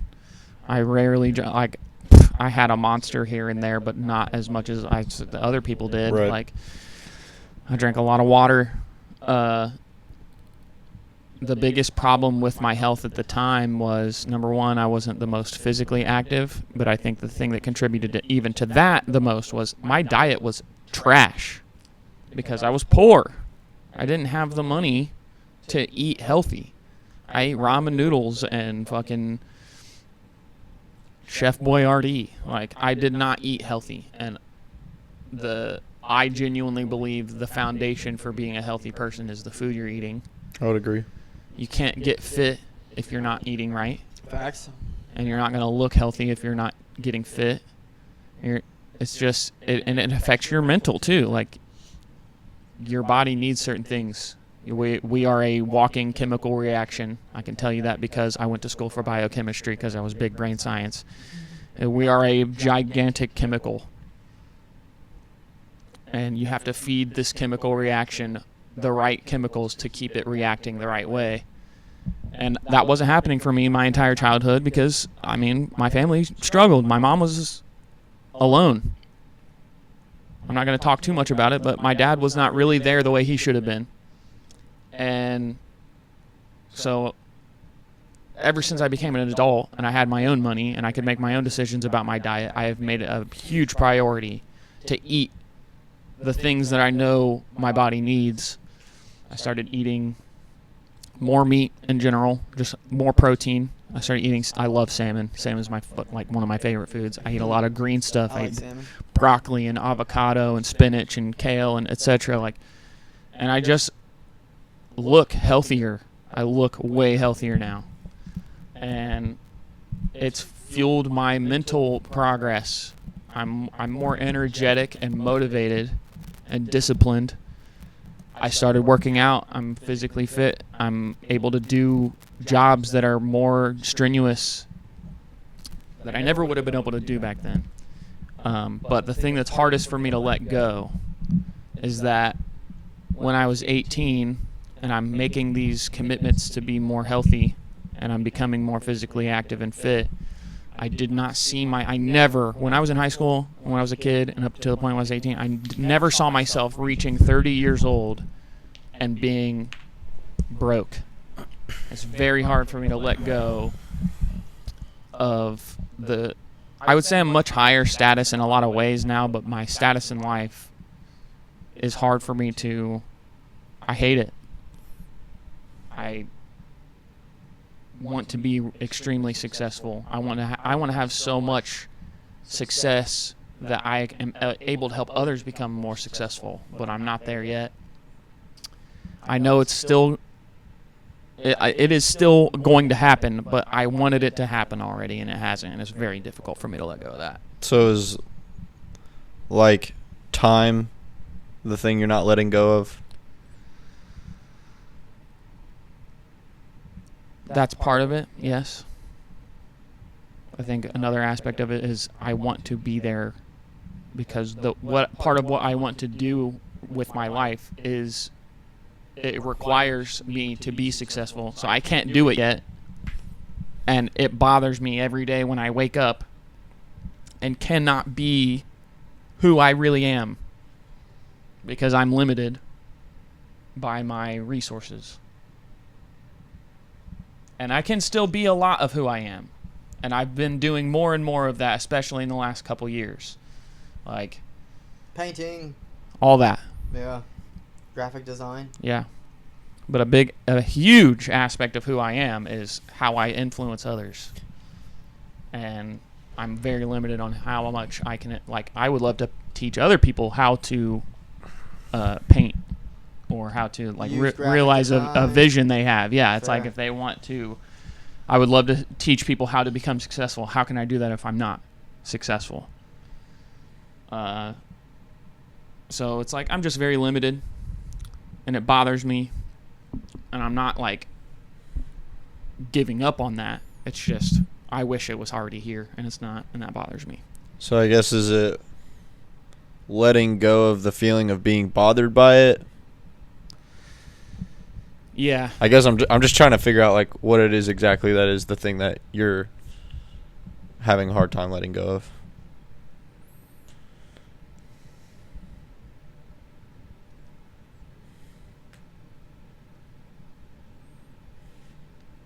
I think it definitely hurts my ego that you're not where you thought you would be. I'm not where I thought I'd be, and either way, I am not where I would want to be. Does it make you feel like a failure? Does it make you less happy with yourself?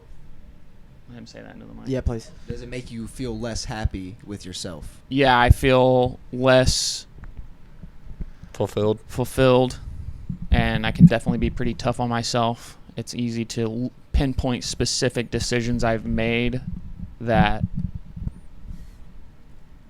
I at least feel as though those decisions have stunted my progress, and that I almost wish I would have made different decisions. And then there's also the part of my mind where I'm like, but doing those things And the fact that I can even look at them and know that that was not the decision I could have made that would have led to it's like now I have learned from that, and so I'll make different decisions because I made this decision.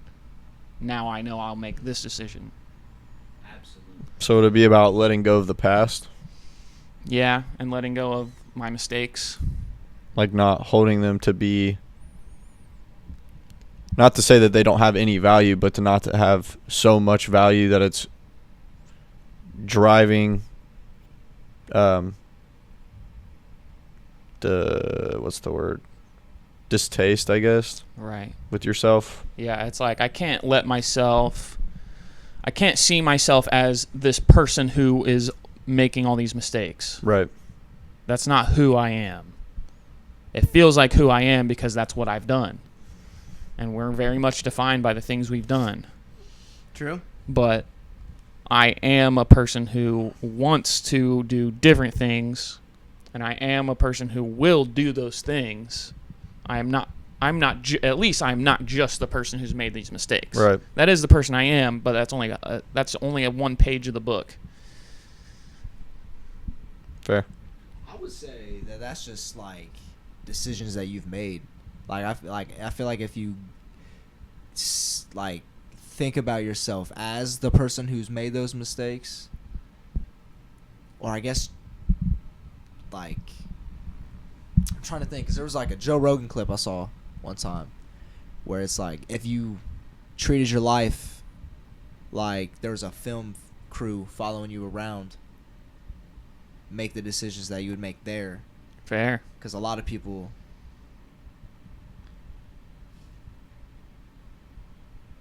I don't feel like you're getting hung up. Like, I don't think you're letting those mistakes consume your life, though. So it's like a weird middle area that I'm trying to figure out. It's difficult. I may not be, but it's difficult not to be. Okay. It takes a lot of effort Facts. to keep Yeah. myself from falling into It's that. like Yeah. like the other night when we were having that conversation, it's Mhm. like that's the feeling I was getting. It's like it feels like Seth is not seeing himself in a light of like still being able to be like as successful as he could have been or is going to be, and that it's being a lot of the mistakes that you've made are being dwelled upon instead of just accepting it. Not to say that you're not accepting them, but it's like they were just heavy. It's like I've seen myself in the past. I've been like, okay, like years ago. It's like, okay, I've made some mistakes. I even had people like my family are like, yo, like, if you this is your fault. You did this. Where you're at is your fault. And I'm like, okay, yeah, you're right. It is my fault. But I'm not going to stay there. I'm going to get out of this. I'm going to start making the right decisions. Yeah, I don't think it's I hate when people say that it's like your fault you're in this position, because it's like it's not like you're addicted to heroin. It's not like you have a kid that you're fucking off with. But it's reality though. It's It's still like no matter what, good Oh, or yeah, I see bad. what you're saying. Yeah, it's always like- your fault no matter. Yeah, Yeah. I'm I I see what you're accountable. saying. Right. Accountable. Yeah. I'm accountable for the place I am in life, especially the further. It's like I'm not accountable for the parents I was born to and the status they were in and the upbringing that I was given. But it's like I'm not 18, I'm 30. So the last 12 years, I have made a lot of mistakes. I've been too caught up with the women I was with. I've been too naive about the way that they were and the things that they were doing and what I was allowing to happen. And I've been too impulsive about how I spend my money. And I've been too caught up in the jobs I was in and just being the best little worker I could be and things like that. Like, if I had made different decisions, I could be in a different place right now, I believe. However, that's impossible because I was the person that made those decisions. So I'm never gonna have been the person that made a different decision that would have got me in a different place now, because I wasn't the person who knew enough to have done differently. The reality is the reality is. The reality is what the reality is now. And it's because I was the person who made the decisions when I made them. And it's impossible to think, well, if I had done something different. No, I wasn't the person who would have done something different. I'm the person who did what I did. Yeah. Right. It's So- you. If you went back to that Seth in that moment, you're I still wouldn't going to have- make that decision. Yeah, I can sit here and say, well, if I had known that my girlfriend was going to cheat on me after dating for fucking 8 years, I would never have dated her. Well, I didn't know that. Right. So I can't blame myself for not having known that. All I can do is learn how to how to pay attention to what people are doing around me and to know when someone's not. That actually happened. Treating- After 8 years.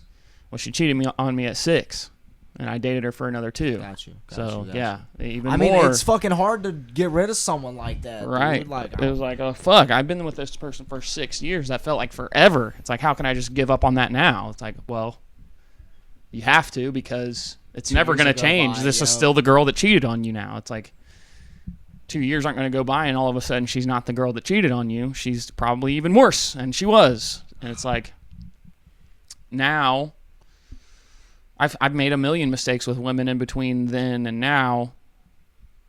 but not the same mistake. No, not the same mistake, but I've definitely been to. It's like I talked about on the last podcast. I'm a very sincere person, so when I say something, I mean it, and because of that, I believe that when someone says something, they mean it. I feel you, bro. Because yeah, I'm yeah. projecting myself onto them. I'm like, oh, if I was them, then what they're saying would be true, Mhm. but they're not me. So when they say something, a lot of times they don't mean it.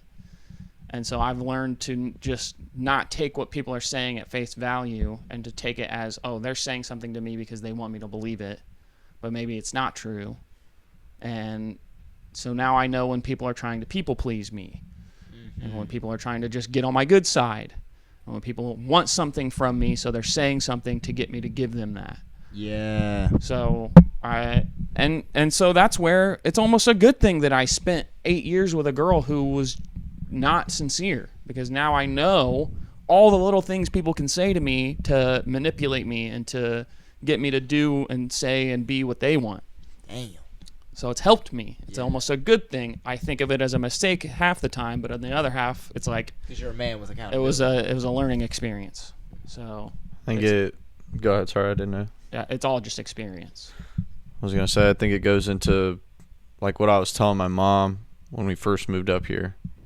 It's like my viewpoint of the world is like I'm just in the position I'm in because of everything that's happened up to this point, whether I like it or not. So I'm just very accepting of like, and not accepting in the way of like, yeah, I'll just stay here forever.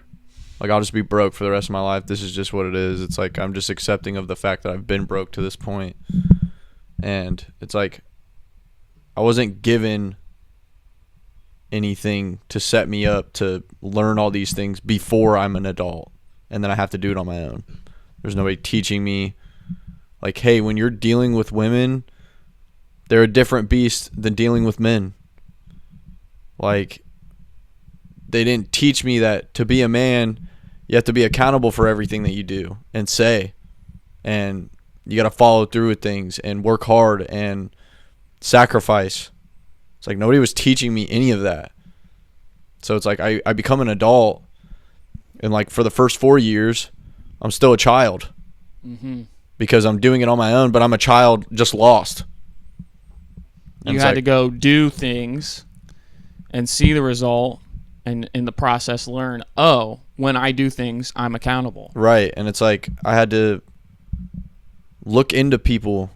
The reason I'm so accountable for myself is like Russ taught me a lot about like saying the truth and meaning it, whether people don't like it or not. And that's important because not everybody's willing to do that. And when you do that, it starts to get things in motion for yourself and other people, essentially. It's like, if I'm not willing to tell the truth, and it goes back to like where we were talking about like Levi and them, they don't want to tell each other like I'm not really feeling the right hand. It's like he's Yeah. telling you that because he's being truthful to you, which makes you want to work harder. And then when he feels it, he's being truthful with you, which makes you feel good like you've worked hard. It's like I was just being told I'm not doing enough. I'm not trying hard enough all the time. I'm smarter than that. I should know better. It's like those things are not teaching me why I should know better. Yeah, it's not something that you can physically process. and Right. do. It's like, Why I'm great. not doing It's enough. just like, It's oh, like- I suck. Thank Yeah, it's like, oh, great. So you're telling me I should have known better. But the reality of the situation is I made this decision, so clearly I didn't know better. Well, great. I should have. Well, but I didn't. So then it's like I spend 4 years of my adulthood trying to just grasp the world because I've never had to do that before. Holy shit, I felt good from that. And then it's like the next 6 were just learning how to hone those skills so that I can maneuver into the next part of my life.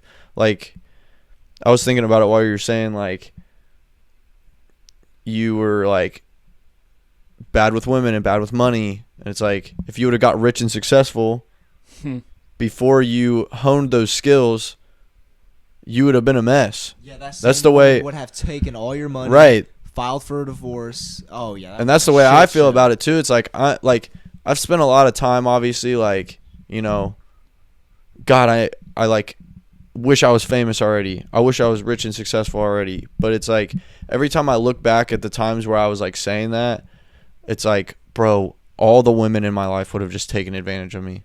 There's no way I would have been able to handle that. I could not have. Like if I was 18 and because I was like,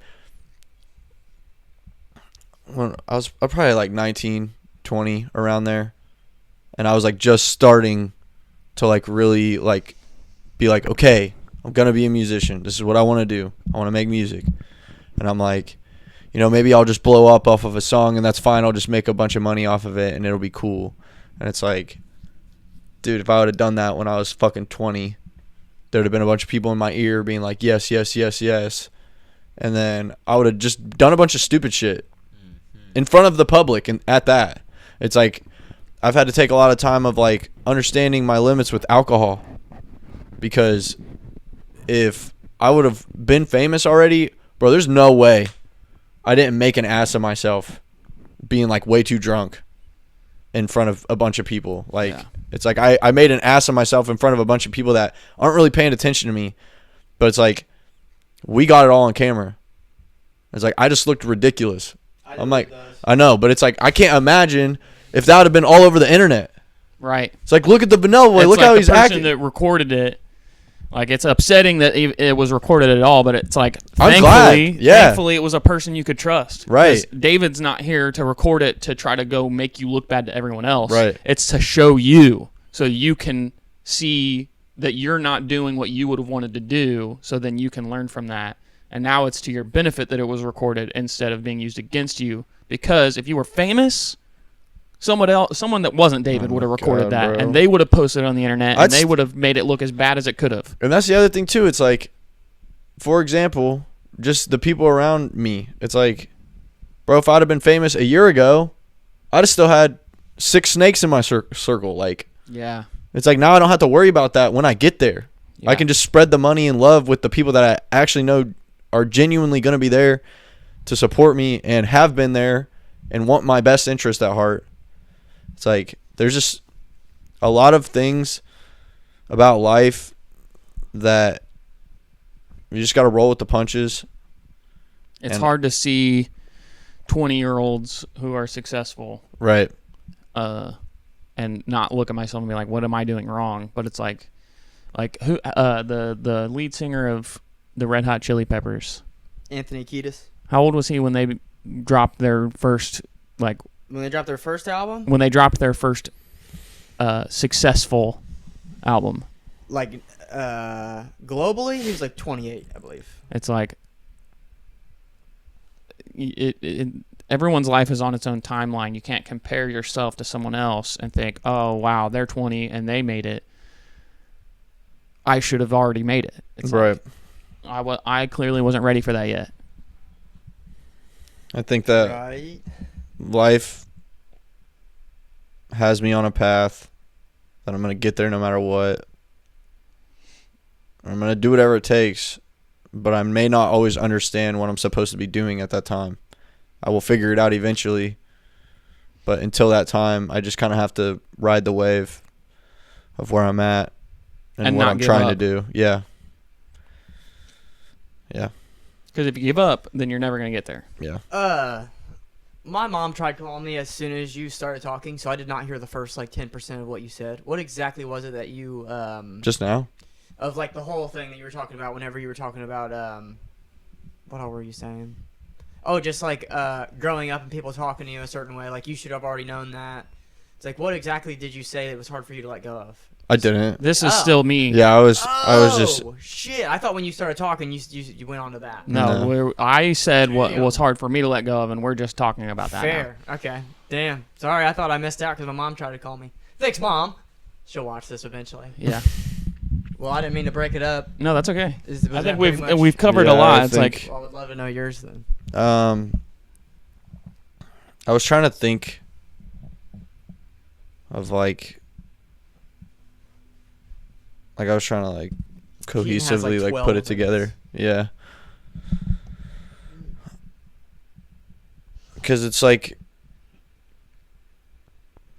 I don't know what it is, but I do, if that makes any sense. It feels like I need to let go of like I understand what the problem is, but I don't know how to like word it to make it make sense in the way that I'm understanding it, I guess. Do you know what area it's It's like I need to let go of the people that I'm close to.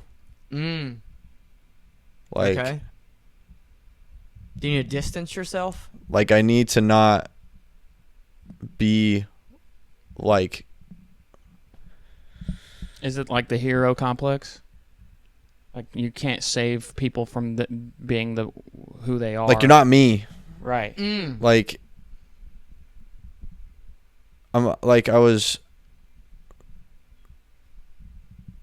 like getting really aggravated.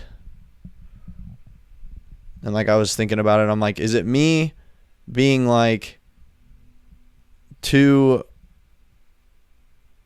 I guess, anal? Or is it that it should actually be that way? Like, I came home, your hat was in the bathroom. Dude, I know. I went in there and I seen that too. But the thing was, I was like, why? Right.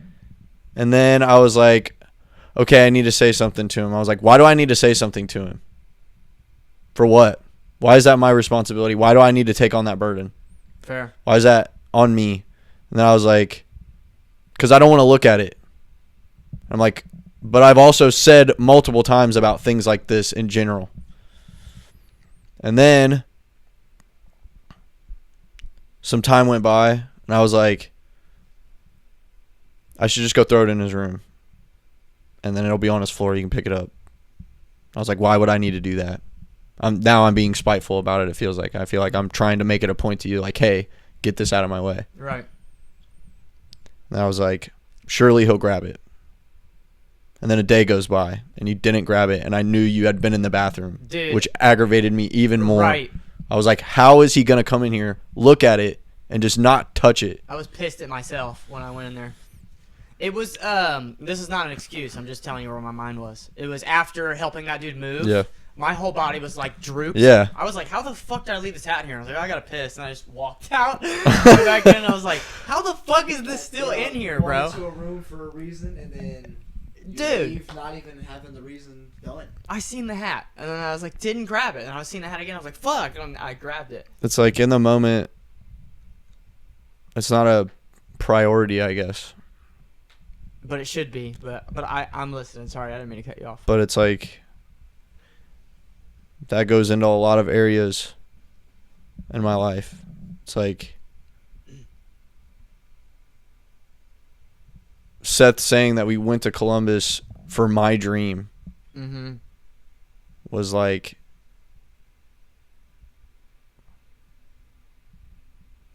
and just like the energy of that conversation, it was like, okay, well then I need to not be putting myself in the mindset of unit. I'm relying on them, they're relying on me.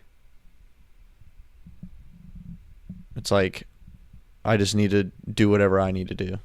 So is it like going solo? Is that like what you're letting go, or letting go of being a unit and going into more of being Yeah, solo? I mean, it's like it's never been that. What? It's never been that for me. I'm never like going for the music by myself. Right. It's always like I always saw it like I'm going into the music and I'm going to take my friends with me and help them get rich with me and like be there together. Right. It's like that doesn't feel realistic. Feels like I've had a hard time just letting go and just being by myself and accepting that I can just do everything on my own. Fair. It's very difficult for me to get used to a unit. I'm on like the opposite end. It's very difficult. Like, I've already explained this to you. This isn't the exact same, but a big reason that I've moved out, I've consistently moved. Anytime I've been put in a situation where I was living with family, I've made it a very big point to move out. Yeah. And 9 times out of 10, it's to move out alone. There's only been a couple times where I moved out with other people. Living alone, if I'm being honest with myself, it can be very harmful to me. If I let myself do whatever I want, whenever I want, it can get pretty harmful because I can become very incessant and worry about things that don't necessarily need to be worried about. But when I'm living with other people, and especially other people that, and it's good for me. It's good for me to live with people that are like, and Noah's not even necessarily a clean freak, but compared to how I lived my life when I was alone, he is a clean freak.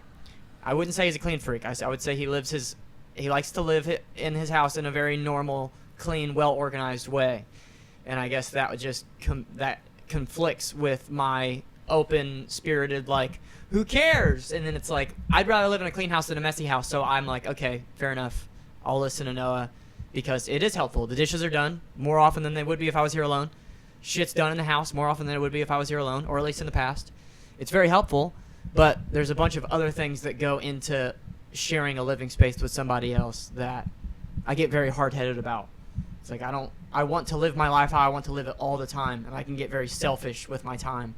And it's like when I have to compromise and we have to do things as a unit, especially with only having one car and only 2 rooms. I'm thankful that I have a room, but I had a very shitty room in the last house, and it's like there's a lot of compromises that have to be made because 3 living people need a room, and 3 living people need to be in a living need transportation. And it's like we're all relying on one another, and it makes me very frustrated.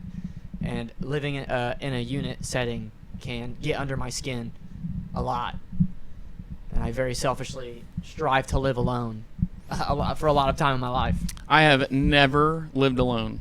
Really? I love wanted living to alone. Same. and never been in a situation where I was actually living alone. I lived alone on South 7th for a year. Kelsey moved in for like 2 weeks. Luke moved in for like a month or 2 months, maybe 3 months at the most. But I would say there was a year total where I was just alone. And then in Muncie, whenever me and Avery quit being friends, it was pretty much like I was living alone. The only thing he really pressed me about was making sure that the dishes were done, and he rarely even brought that up. So I have a good 2 years under my belt of like feeling like I'm king of my own house, living completely alone. I don't have to live by anybody else's rules. I can do whatever I want whenever I want. And I'm not necessarily saying that's all for the best, because I've already said why it's not, but it's an adapting period to get used to. It's good to know not being that. what exactly you would do when you're living alone. It's like I can't draw on any experience of, okay, if I lived alone, how would I behave? If I could do whatever I want whenever I want, what would that be? I don't know, because I've never been able to do it. Fair. So it's like a lot of times, like when I was living with my mom or when I was living with my ex, it's like things that I'm doing or not taking care of, that I'm doing wrong or that I'm not taking care of that I need to or whatever, it's like thrown in my face that like, okay, well, what would you do if I wasn't here? It's like the assumption is that I just would never, ever, ever, ever take care of it. Yeah. And it's like my feeling has always been, okay, you're just the one that saw it before I saw it. You're assuming that if I had been alone, I would have never taken care of this. But I've never had the opportunity to even prove to myself that if I lived alone, I would always be the first one to notice it because no one else is there to notice it first. Yeah. So it's like it may just be my ego, but I believe that if I were living alone, I'd be the first one to notice all the things and I would take care of it.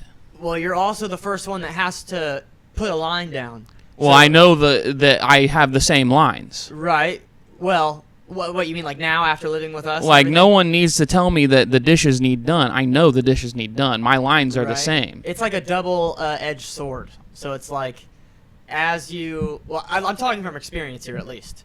It's like when I look at the dishes, I'm like, damn, nobody else is going to do those. And it's like, oh, nobody else has to do those. It's not my problem. Unless I make it my problem. I never think of it that way.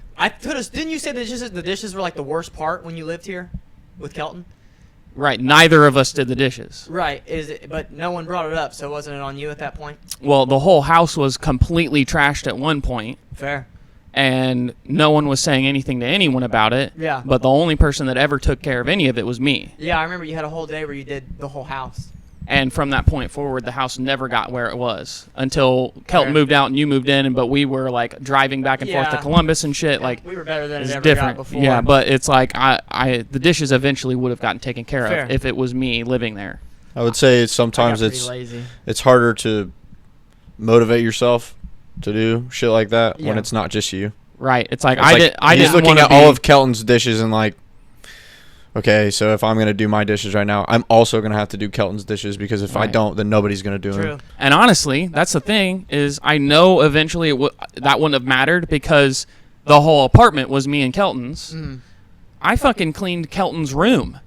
That's crazy. I cleaned the whole house. That's crazy. And I put aside the fact that it was not fair, and I was like, I want to live in a clean house. Kelton's not doing it. I'm never gonna change Kelton. Right. The only thing I can change is the house. You didn't want to. What? You didn't feel like you were like being his parent? Yeah, I didn't want to be Kelton's parent. Fair. And it's not like we never had any conversations about how dirty the house was. It was just like when those conversations happened, I started doing things and he didn't, and I wasn't. It's like I think it's a lot of like what Noah was saying. It's like, why is it on me to change Kelton's behavior? I'm not going to do that, and I'm not going to sit here and be resentful to the point where I keep letting the house be dirty. I want to live in a clean house, and if I want that, I'm going to clean the house. And I did. Right. And I wasn't resentful, and I didn't regret that. I'm glad that because that's about as close as it could get to me living on my own, having these issues they need taken care of, and me just being willing to take care of it. Fair. I know that if I lived on my own, Okay. and especially if I didn't have somebody else's dishes to do and somebody else's trash to clean up, if it was just me and Yeah. my trash, that'd be half the problem that I dealt with Kelton. Right. Maybe this is just me. I guess I'm talking from experience here. I would walk into the kitchen when I lived alone on South 7th. Granted, I was only 20, so I didn't have a whole lot of life experience, I guess. And I mean, I'm only 24 now, so it's like not a whole lot more, but I have more. But I would go into the kitchen, and I would see the amount of dishes. I'd be like, I'm eating out. And I just would put it off. Have you ever thrown away all your Put it dishes off. because they were so dirty that you didn't want to deal with them and bought new dishes? I've done that. I have done that with maybe one set of something, but they were already kind of falling apart themselves. It was Fair. never like good quality Yeah. dishes. I'd rather have no dishes in my kitchen Fair. so at least they're not dirty than hang on so much to the fact that I have dishes and they're dirty and they need cleaned and I just don't want to do it right now, so I'll go eat out. It's like maybe I'd eat out that time, but Right. I'd be like, okay, if I'm literally just gonna keep not doing these dishes, I'll throw them away then because I'd rather my kitchen just be empty than dirty. Yeah, I would be pretty. If I would have continued to live only alone from that point on, and never really did anything else, there would be a lot of unhealthy habits in me for sure. So I'm grateful for the unit, but I'd be lying if I said there aren't times where I get very aggravated about it. I definitely appreciate this living situation more than I appreciate any of my past, because a lot of the times it's like my ex, when I lived with my ex for 7 years. We dated for 8. The first year we were not I lived with my mom, but it's like at least it's not all being blamed on me, because my ex didn't do shit. Even the stuff that she was doing was being blamed on you. Right. It was all my fault. And it's like, okay, I'd rather just live alone then. And I never got the chance to live alone. I ended up living with my other now ex, and she blamed it all on me. And it's like, okay. And then I lived with Kelton, and he didn't blame anything on anyone. He just didn't do anything. So it was still on you. So I just did it all. And I think the only reason that the difference between me with my ex that I lived with for 7 years and me living with Kelton is having it blamed all on me completely demotivated me. Yeah. So I didn't take care of it. But then not having anyone blame it on me, it was all on me, but I don't know, I just didn't care. I was like, I just want to live in a clean house, and I don't have anybody completely tearing me down right now. So I was working fucking 60 hours a week, and I was still taking care of the house, because it taught me how capable I am. Yeah. Like, We did not get to what Keaton needed to let go of, I don't or know if has a Keaton hard has the time time. letting go of. He needs to Need let to go of this bounce? podcast right now so he can go. yeah. I mean, you can either drop that or here, the mic's all yours, right? Shit. Well, you will find out what I need to let go of after I knock out Levi. Yeah. And so tune in next Tuesday. My name is Keaton Mad Dog motherfucking Miller. Yeah. We got days. We got Seth AM. I am the Vanella Boy, spelled with an E, not an I. Before we get out of here, I just want to say, I don't know if you guys watching, you can see the goal down at the bottom. We're trying to get affiliate, honestly. We're already at the follower goal. We kind of just need the viewership. If you guys wanted to tune in to when we're doing the casual cast, which I know some of you guys do still, it's getting it up. But, I mean, I personally play games a lot. I stream a lot on this channel. I'll be getting like 1 view. And this is not like a pity party. It's more of just the fact of like average viewers. I don't know if you guys would ever want to hang out with just me, but that is a thing that I do quite often, and it would help us out a lot if you were watching those streams more often. We did not put up the Conscious Cast with Henry Baker on YouTube today. I realized. So that needs to get done. Yeah. Do we have the No. edits for that? Okay. So Okay. that's gonna be something that will get done today or tomorrow, Mm-hmm.